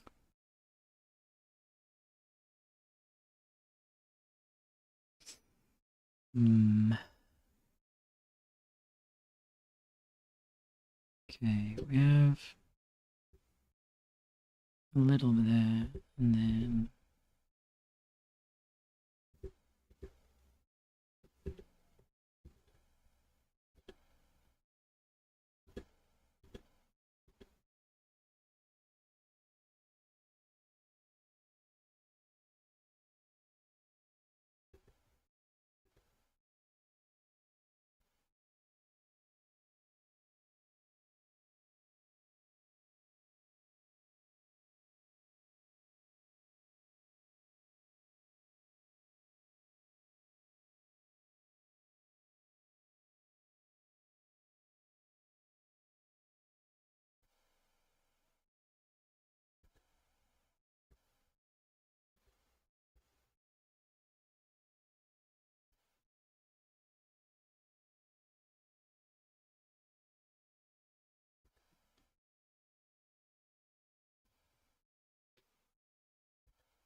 so the idea is most attention to detail is kept on the face.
enough light on the eyes.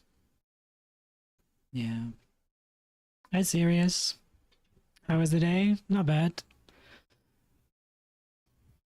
I need to get earlier starts, but other than that, today's been productive. Done some language study and been working on this on stream, and it's maybe nearly done actually, which is a lot faster than I expected. Sometimes the biggest hurdle is in your mind.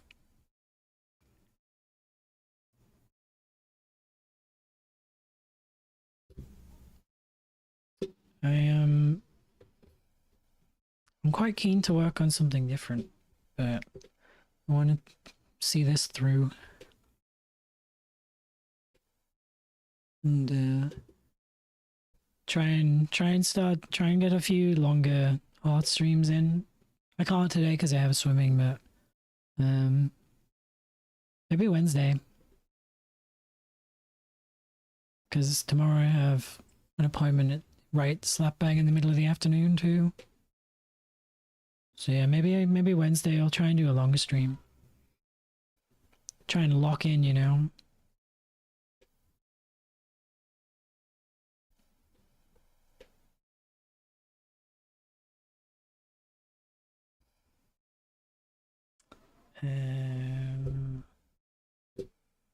Put a little.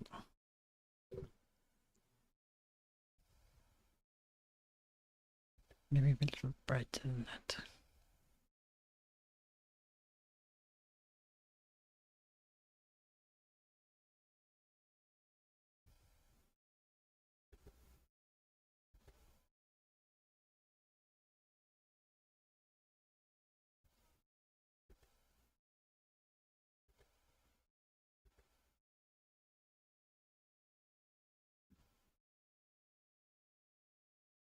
Oh, don't forget the eyebrows.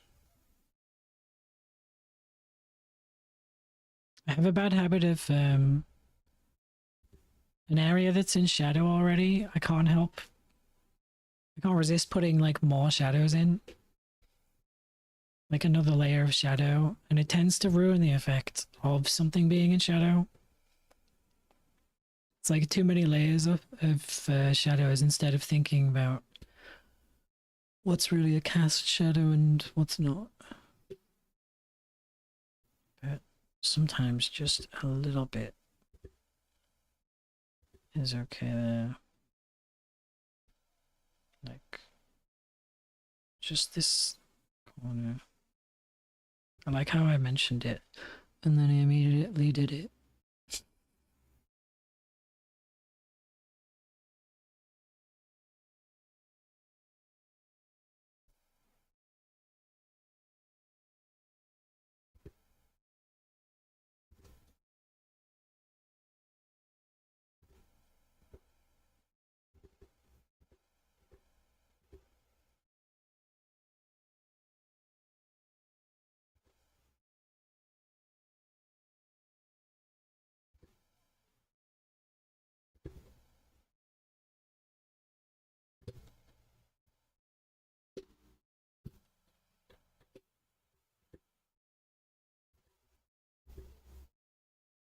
How's your day been?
can't even see that when you zoom out.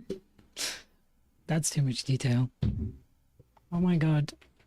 They've hit my balcony 3 times in 10 minutes with a football.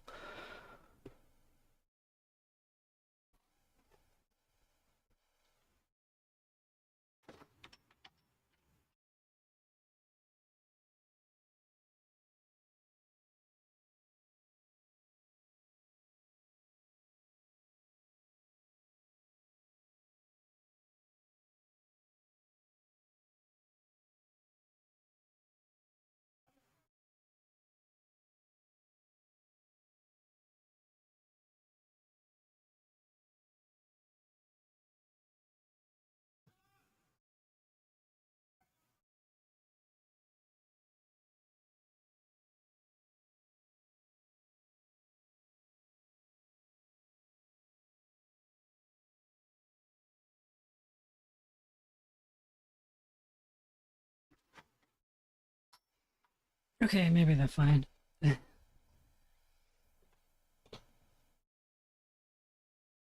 Doing great, working on a bunch of projects. Are you trying some IRL painting?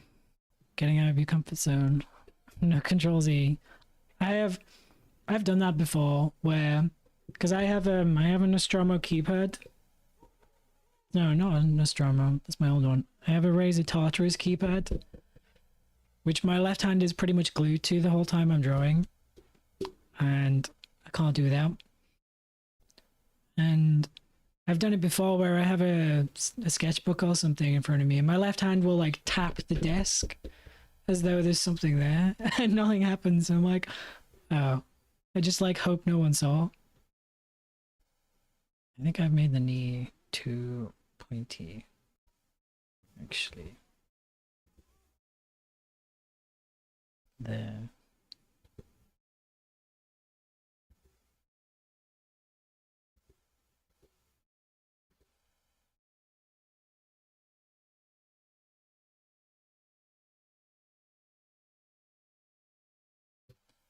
See, I feel like I've tidied this up too much again,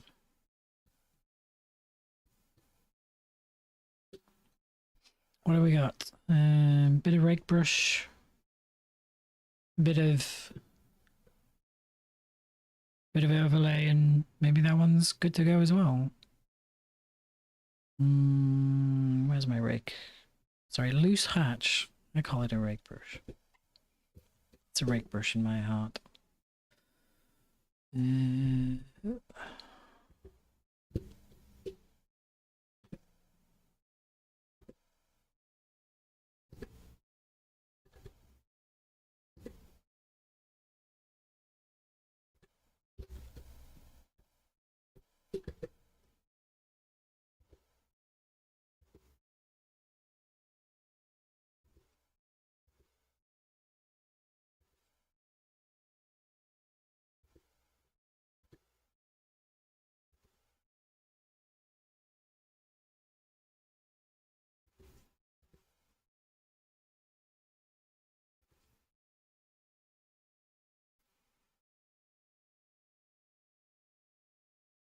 Yeah, I was gonna ask which kind of paints you're using because that makes a huge difference. So you're doing watercolors. I used to do a little bit of watercolor, and I also tried doing ink wash, and I really like ink wash, but it's not easy.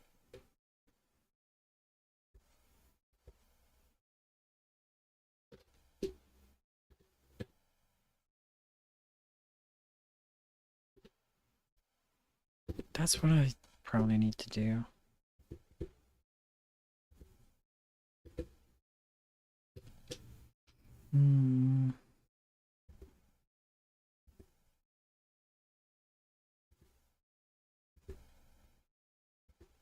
Not the watercolor, I mean the I need to use the lasso tool more when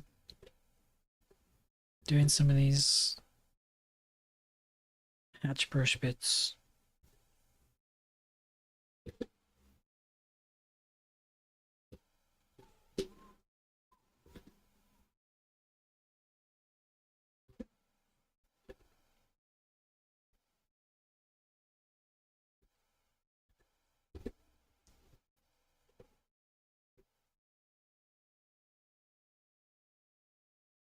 You want to imitate watercolor.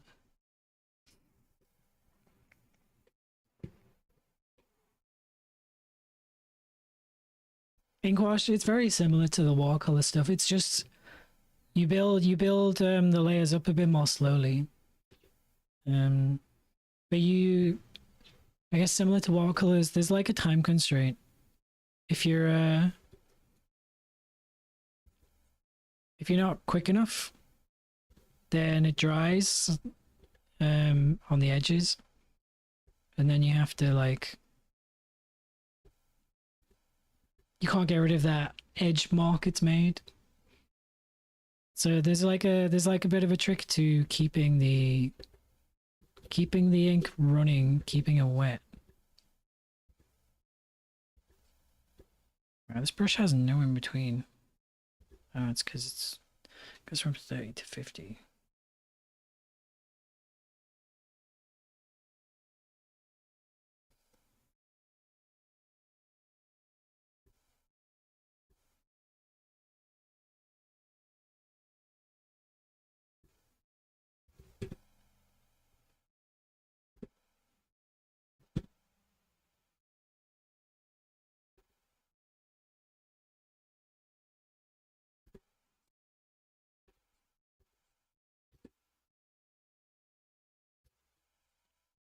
Is that enough of this brush? Maybe a bit more.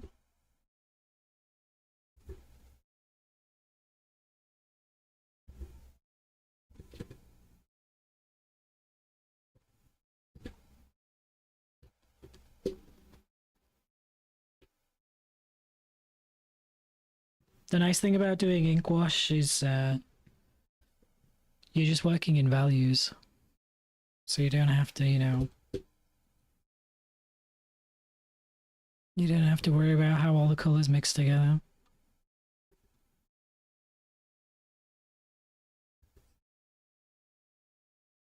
Okay, that line there shouldn't do.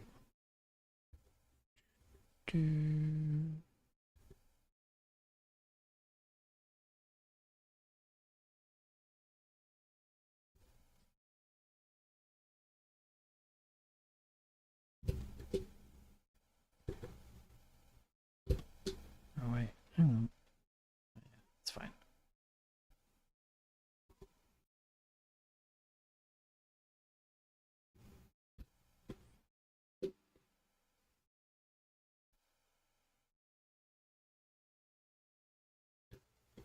That might do. And then overlay, airbrush.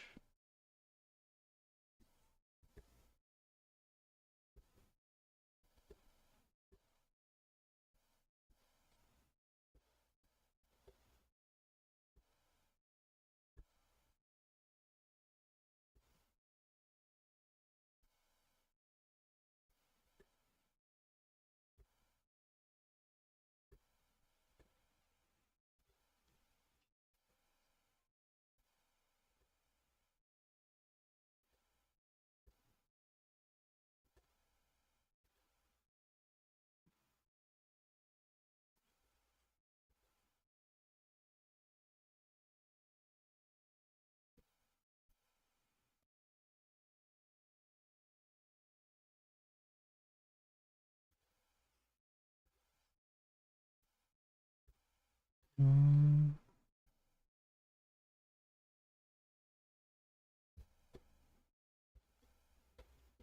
I think that might do.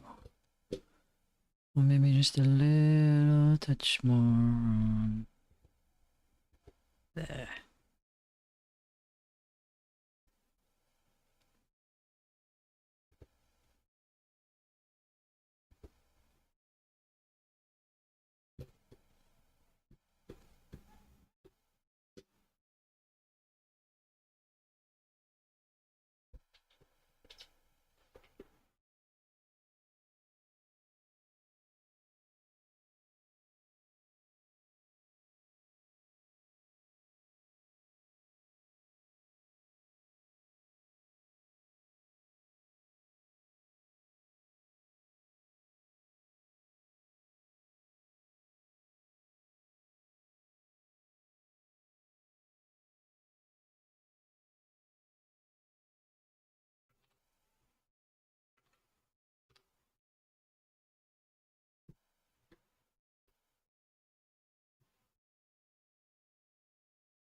Okay, let's just do a bit of a fade now.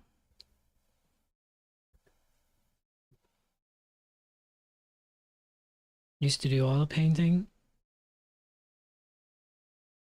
I feel like oil painting lends itself better to digital art, unless you want a watercolor look in the first place.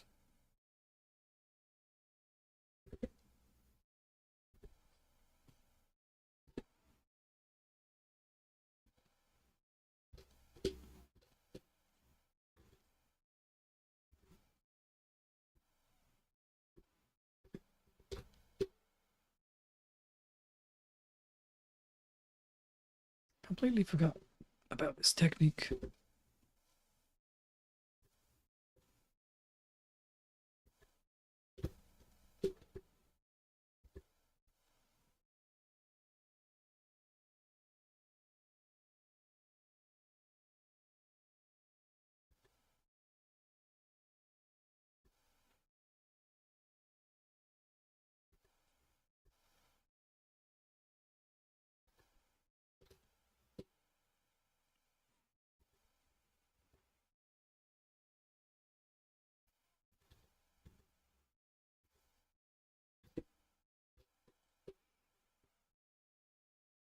I never really did oil painting. I did watercolors and ink wash. And then I think from there I went to digital. Because it costs so much for the materials. But I think my digital process feels more like something akin to watercolors at this point. You know, I think that might be done. That one.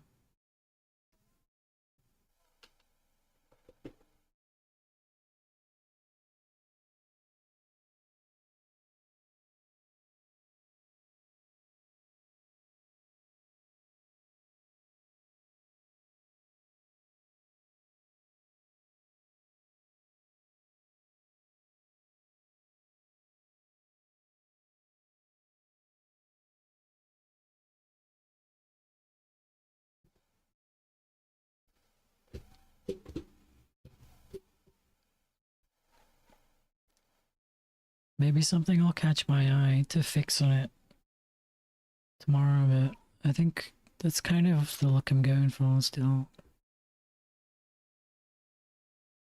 Or have I forgotten something? If I finish an illustration too quickly, I always think I've done something wrong. There's one thing I would like to change though. I do feel like that's the wrong brush. Those claw things look just a bit too, you know, off.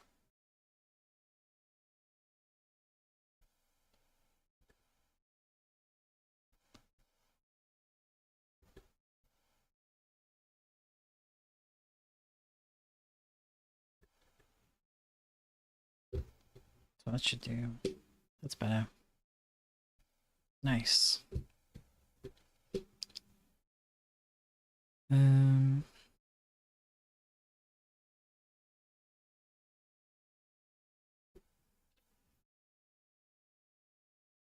you got some brush speed, I know how it works.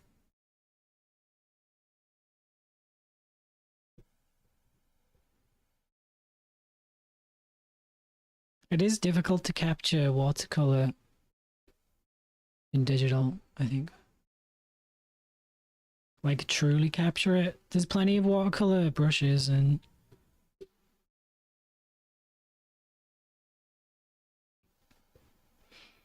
but they often don't work very well. You know, the more I look at this area here and the torso is really muddy.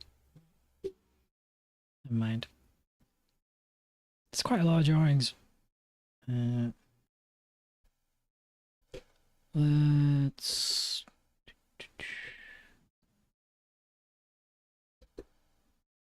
group you.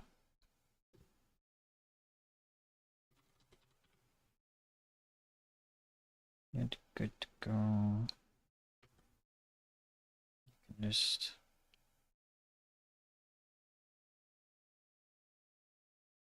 it's a good comparison actually. And that I turned it into that.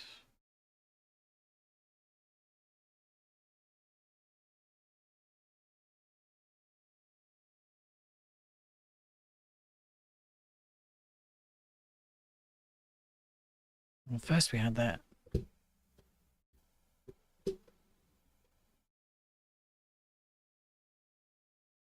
That.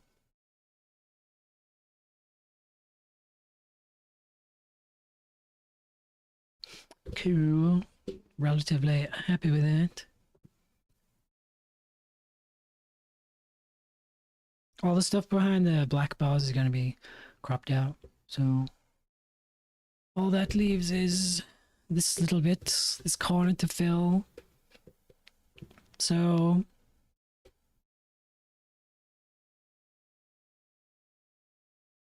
we do have two options. We could put the text here. Where's my...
What is it?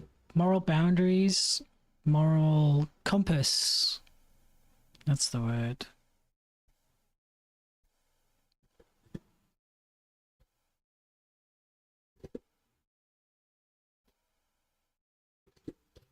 So we could do something like that in the corner.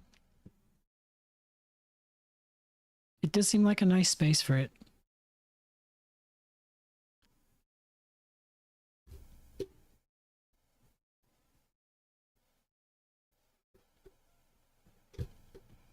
Or we could sketch out some... We could sketch one of these pouch things and...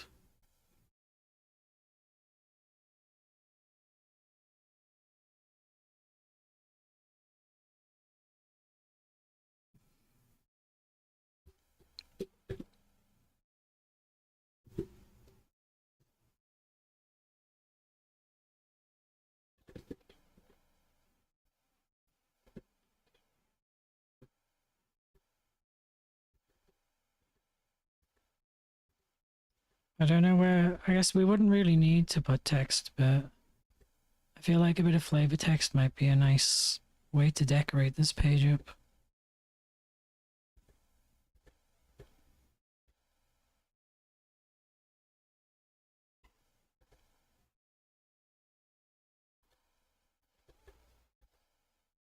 But some props would probably be a good idea for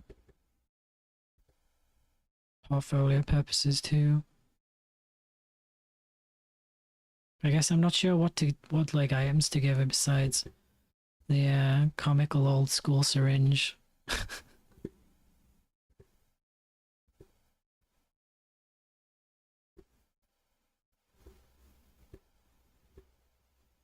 You know?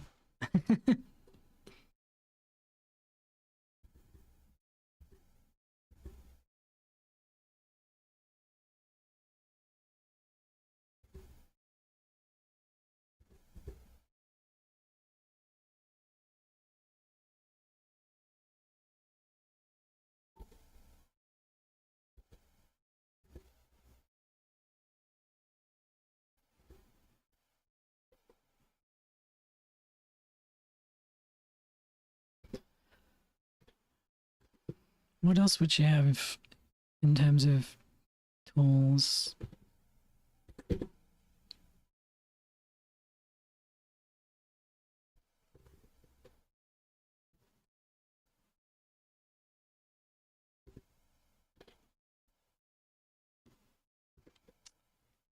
Hmm.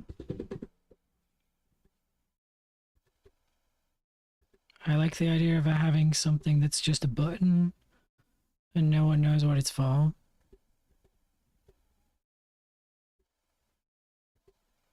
Kind of like Dexter's Lab vibes.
I like the idea of this. You're just like, what is this even for?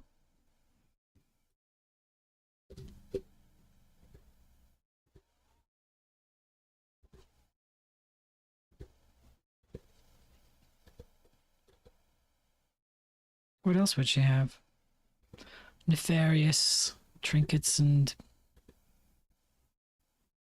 gadgets, poison vials. You know who she just reminded me of?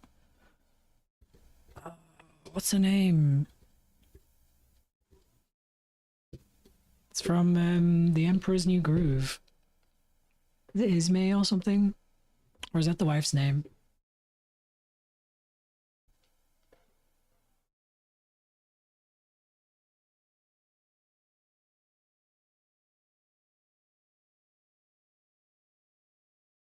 What is her name? Um Errol? New Groove characters. Is it Isma? Yeah, Isma. That's who I just thought of. Nice. Yeah. Yeah, Isma, the evil, you know. She is like a sorceress or something. Sorceress, yeah.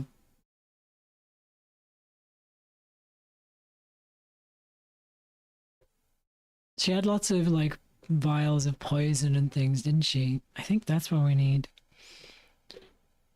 She's got too much of a.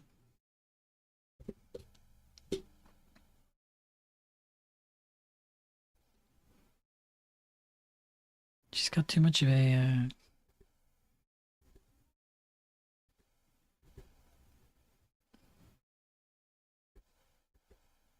What's the word? She's got more of a tech geek than a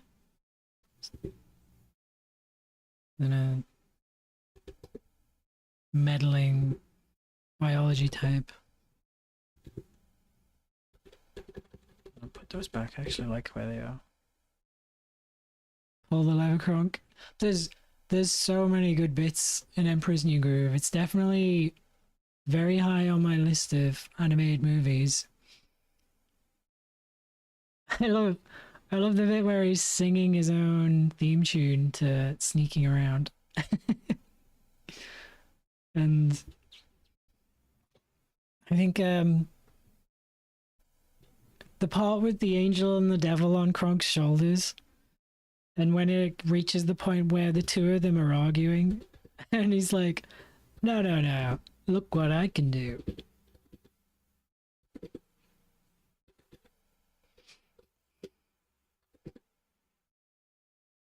Kronk's like, Kronk's like, but what does that have to do with anything? No, no, no. He's got a point. He wins just from doing that. I butchered the lines, but you know. Look at this amazing person. Do you mean? Do you mean this character?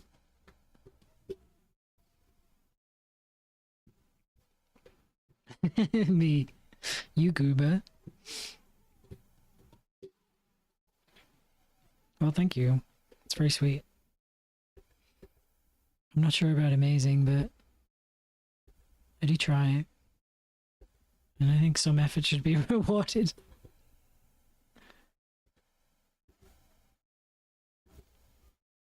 Would she have poison vials? Or like weird concoctions? Maybe.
The art style for Emperor's New Groove was great too. I really miss when DreamWorks and Disney did 2D. The 3D stuff's good, but and they've gotten more stylized with it, which is cool, but they really they've still like lost something that they had in the 2D, you know?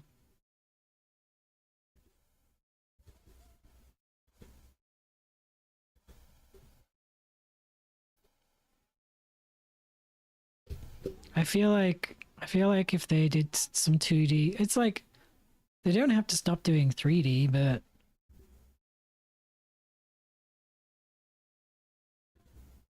2D would have been nice to keep going as well. It's all about money though, isn't it? Apparently adults think 3D is more, I don't know, advanced to watch. It's like if it's 3D, they can think of it as like a CGI movie. Whereas if it's 2D, they'll call it a cartoon. That's the impression I get from the general public, like people who don't watch anime or anything, obviously.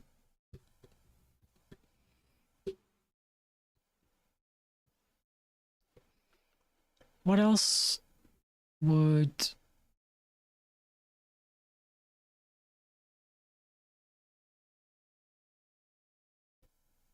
what else would Dr. Laravan have?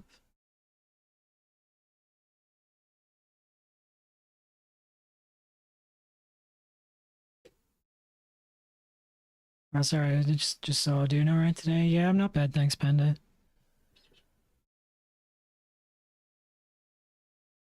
I keep getting up later than I mean to, and I really need to fix it. But it's easier said than done. If I had like a housemate to like kick me out of bed just to like give me that jump start, things would be hunky dory. But having to be completely self driven is an ongoing challenge.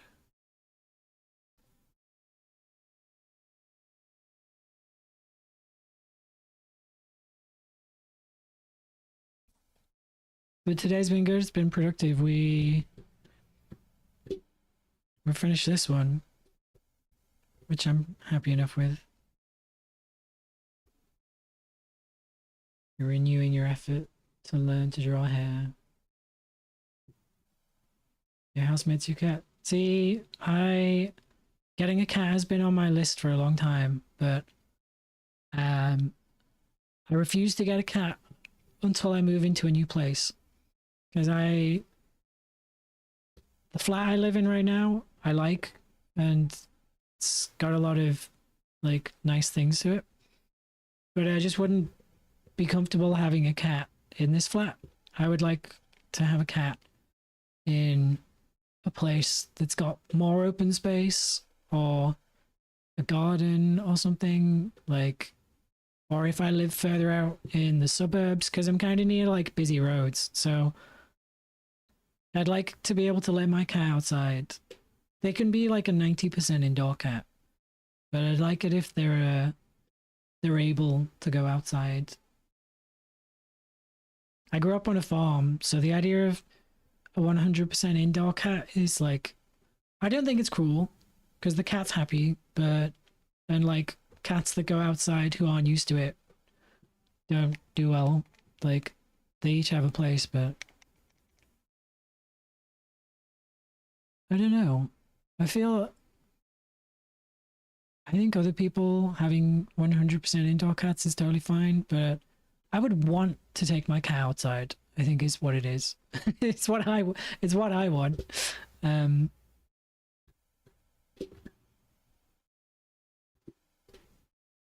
I would want.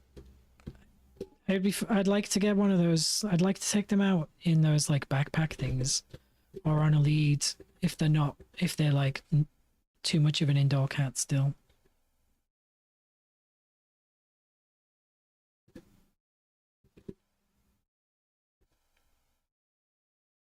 I don't know. It just feels like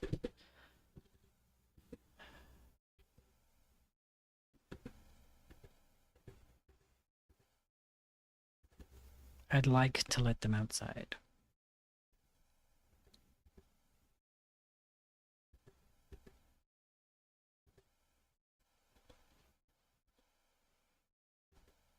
And I've really changed up some of the brushes I've been using lately after years.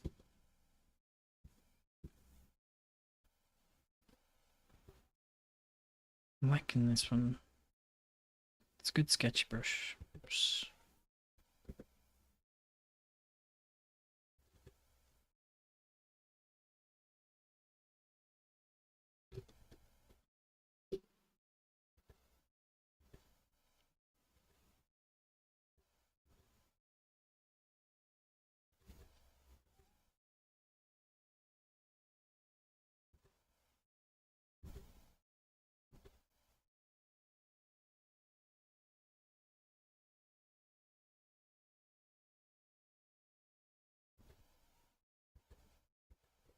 This thing does seem kind of bottom heavy.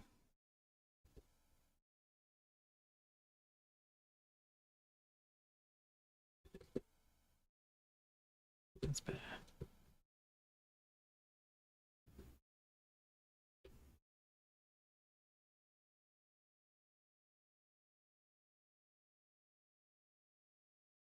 You wish you had a softer pen than the G Pen? Are you using Clip Studio?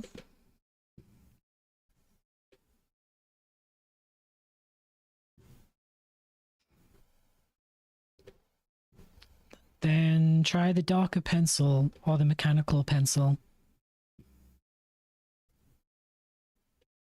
You might like those more. Darker pencil you can tweak and to be harder or softer if you want.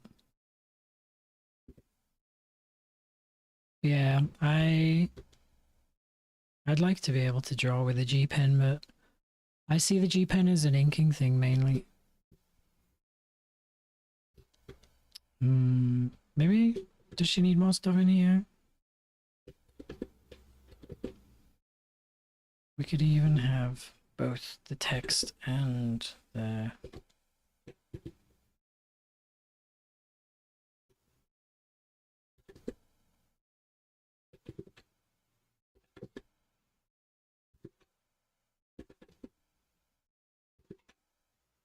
so when I said which one, I then changed my mind and said both.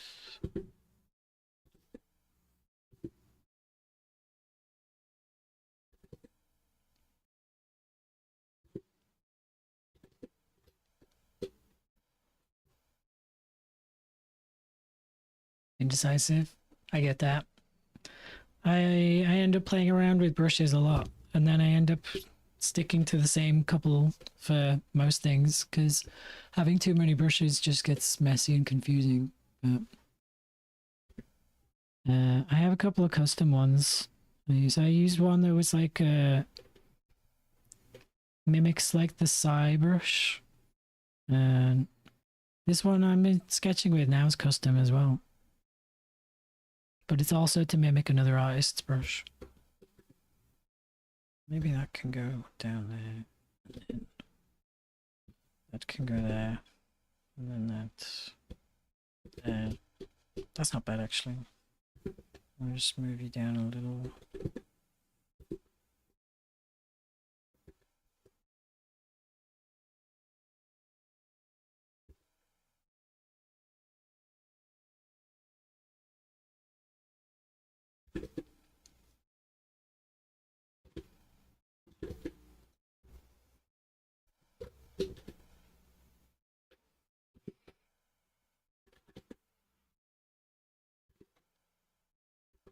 We'll do this with some proper text, but that seems pretty good maybe.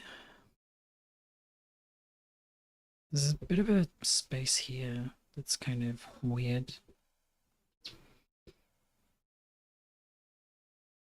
Dragona29, hello. How you doing?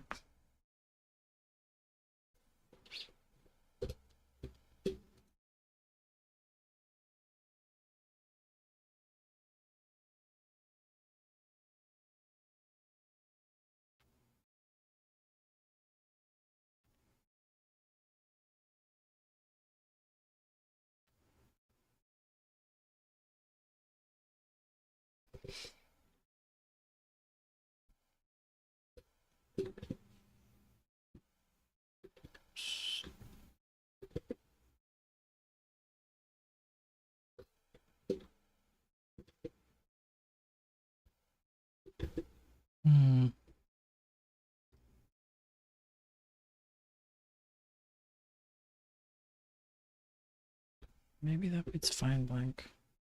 I'm gonna put it on that layer. It does look empty over there now though. It's like, what if we put the text there and the tools there? Decisions. In fact, what about the text goes up there?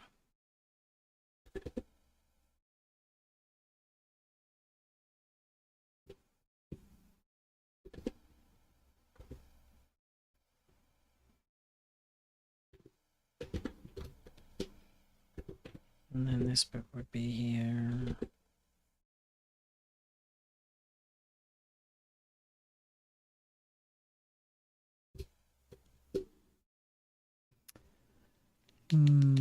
Composition is always the one.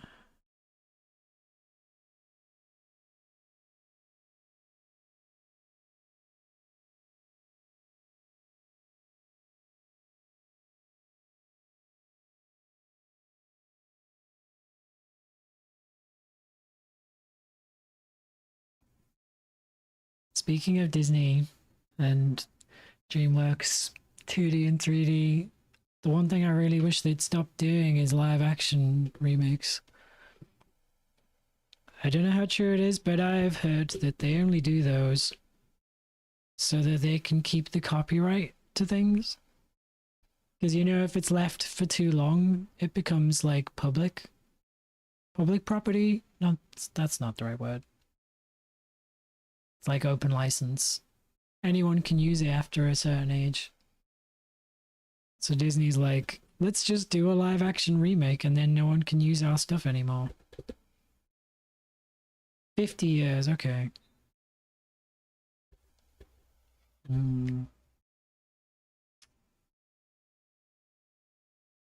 It really feels like if I put... Let's put you back.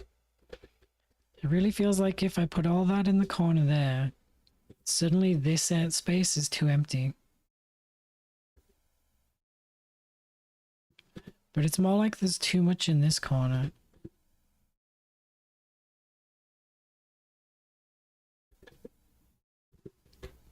Like if we move that up there, I'll space those out a bit. Indeed.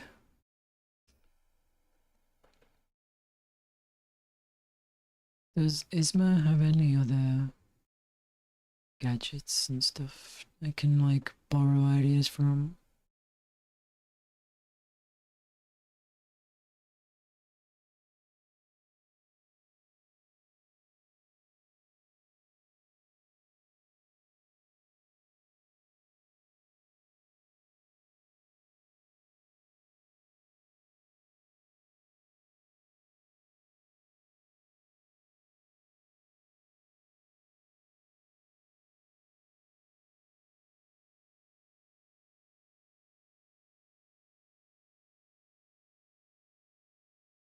Suppose my character's a scientist, not a sorceress, so that's okay.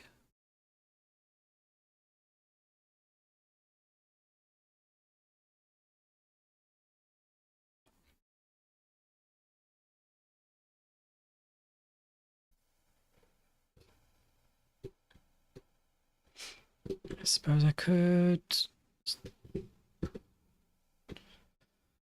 I could do that. Maybe that's the way. That might be it. And we can move these around a bit more.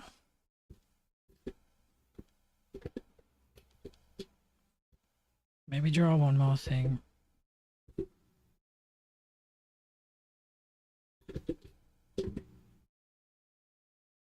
Yeah, I have no idea what it is though.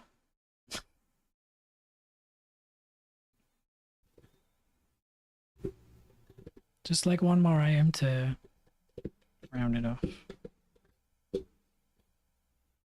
Broke the toy.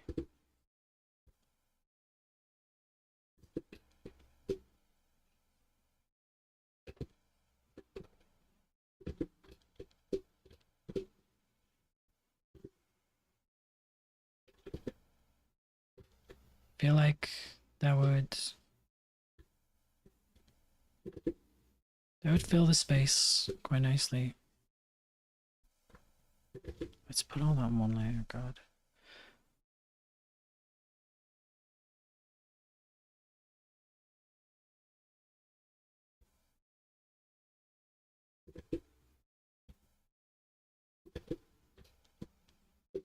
Yeah, that's a good layout.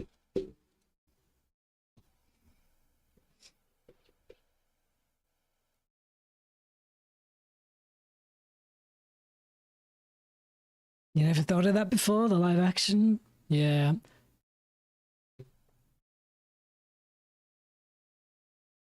I think it's the main reason they're releasing them, because it's some of the oldest animated movies that they're doing it for. Although, hang on, how old is Lilo and Stitch?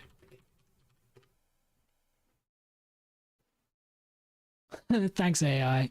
Lilo and Stitch is the name of a 2025 live action remake. Get stuffed. Is it really 50 years? I thought it was 25.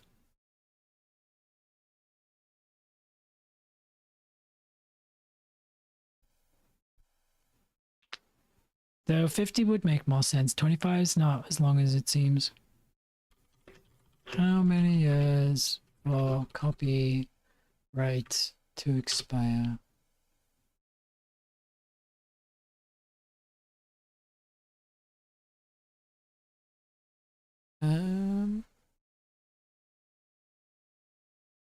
Yeah, 2002.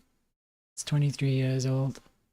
That one seems newer though, out of all the things they've done.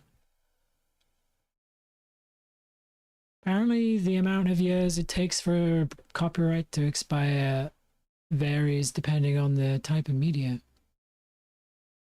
and country. 70 years for sound recording stuff, 50 years for broadcasts. I guess that's what movies and TV is. 25 years for typographical arrangements.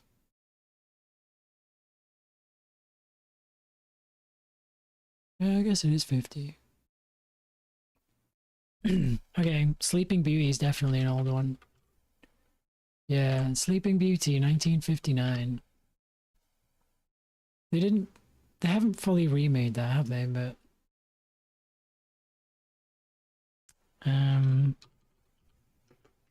they did Aladdin though. Aladdin's 1992. So maybe the copyright's just like a bonus to them.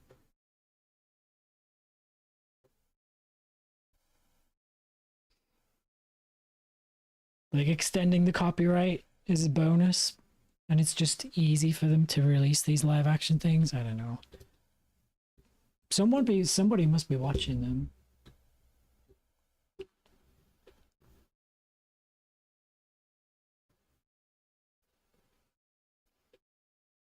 To renew the copyright, I think you have to have a valid reason to renew it. Like you have to have made new material with the content in question to be able to claim a renewal of the copyright. Like you're still using it, you know? Something like that. I don't know. Hello. You robot? Do I want cheap viewers on blah blah blah? No, thank you. Then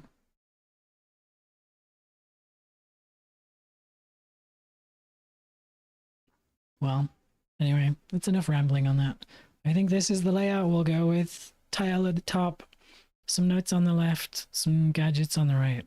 I have no idea what the last gadget's going to be, but it's nearly there. And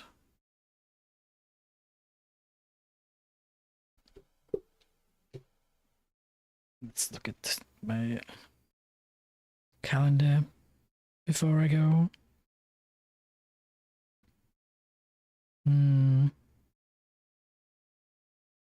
Yeah, swimming tonight, which I'm going to be late for actually. And appointment midday tomorrow. I will be back on Wednesday or Thursday, and hopefully we will make it a longer stream. I want to do a long stream. I'll have to just take more breaks.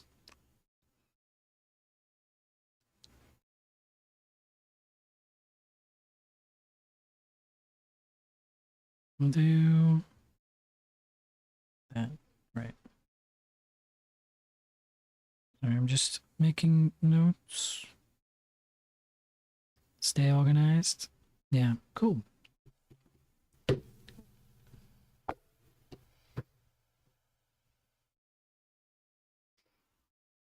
Yeah.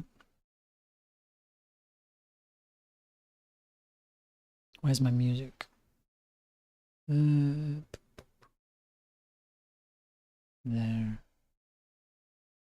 Yeah, okay. So, do we have anyone in here?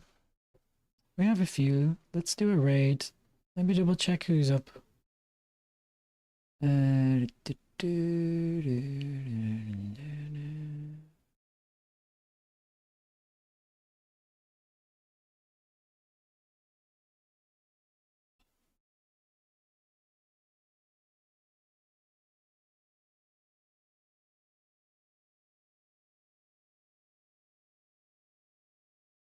Who's on?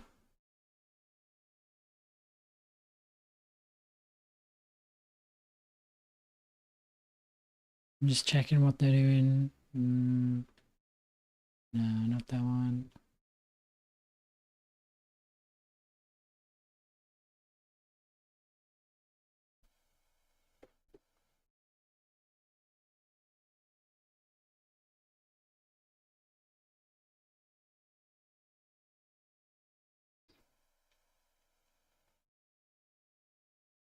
Does Kenzo let people raid?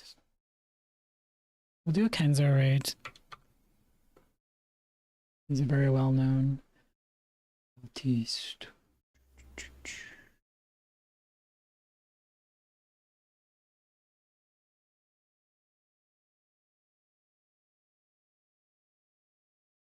Yeah, thank you very much for hanging out. And I will see you soon. But for now, we will do a little raid on Kenzo, who's in the middle of working on a piece.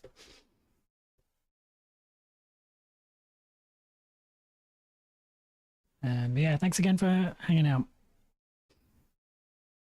And go!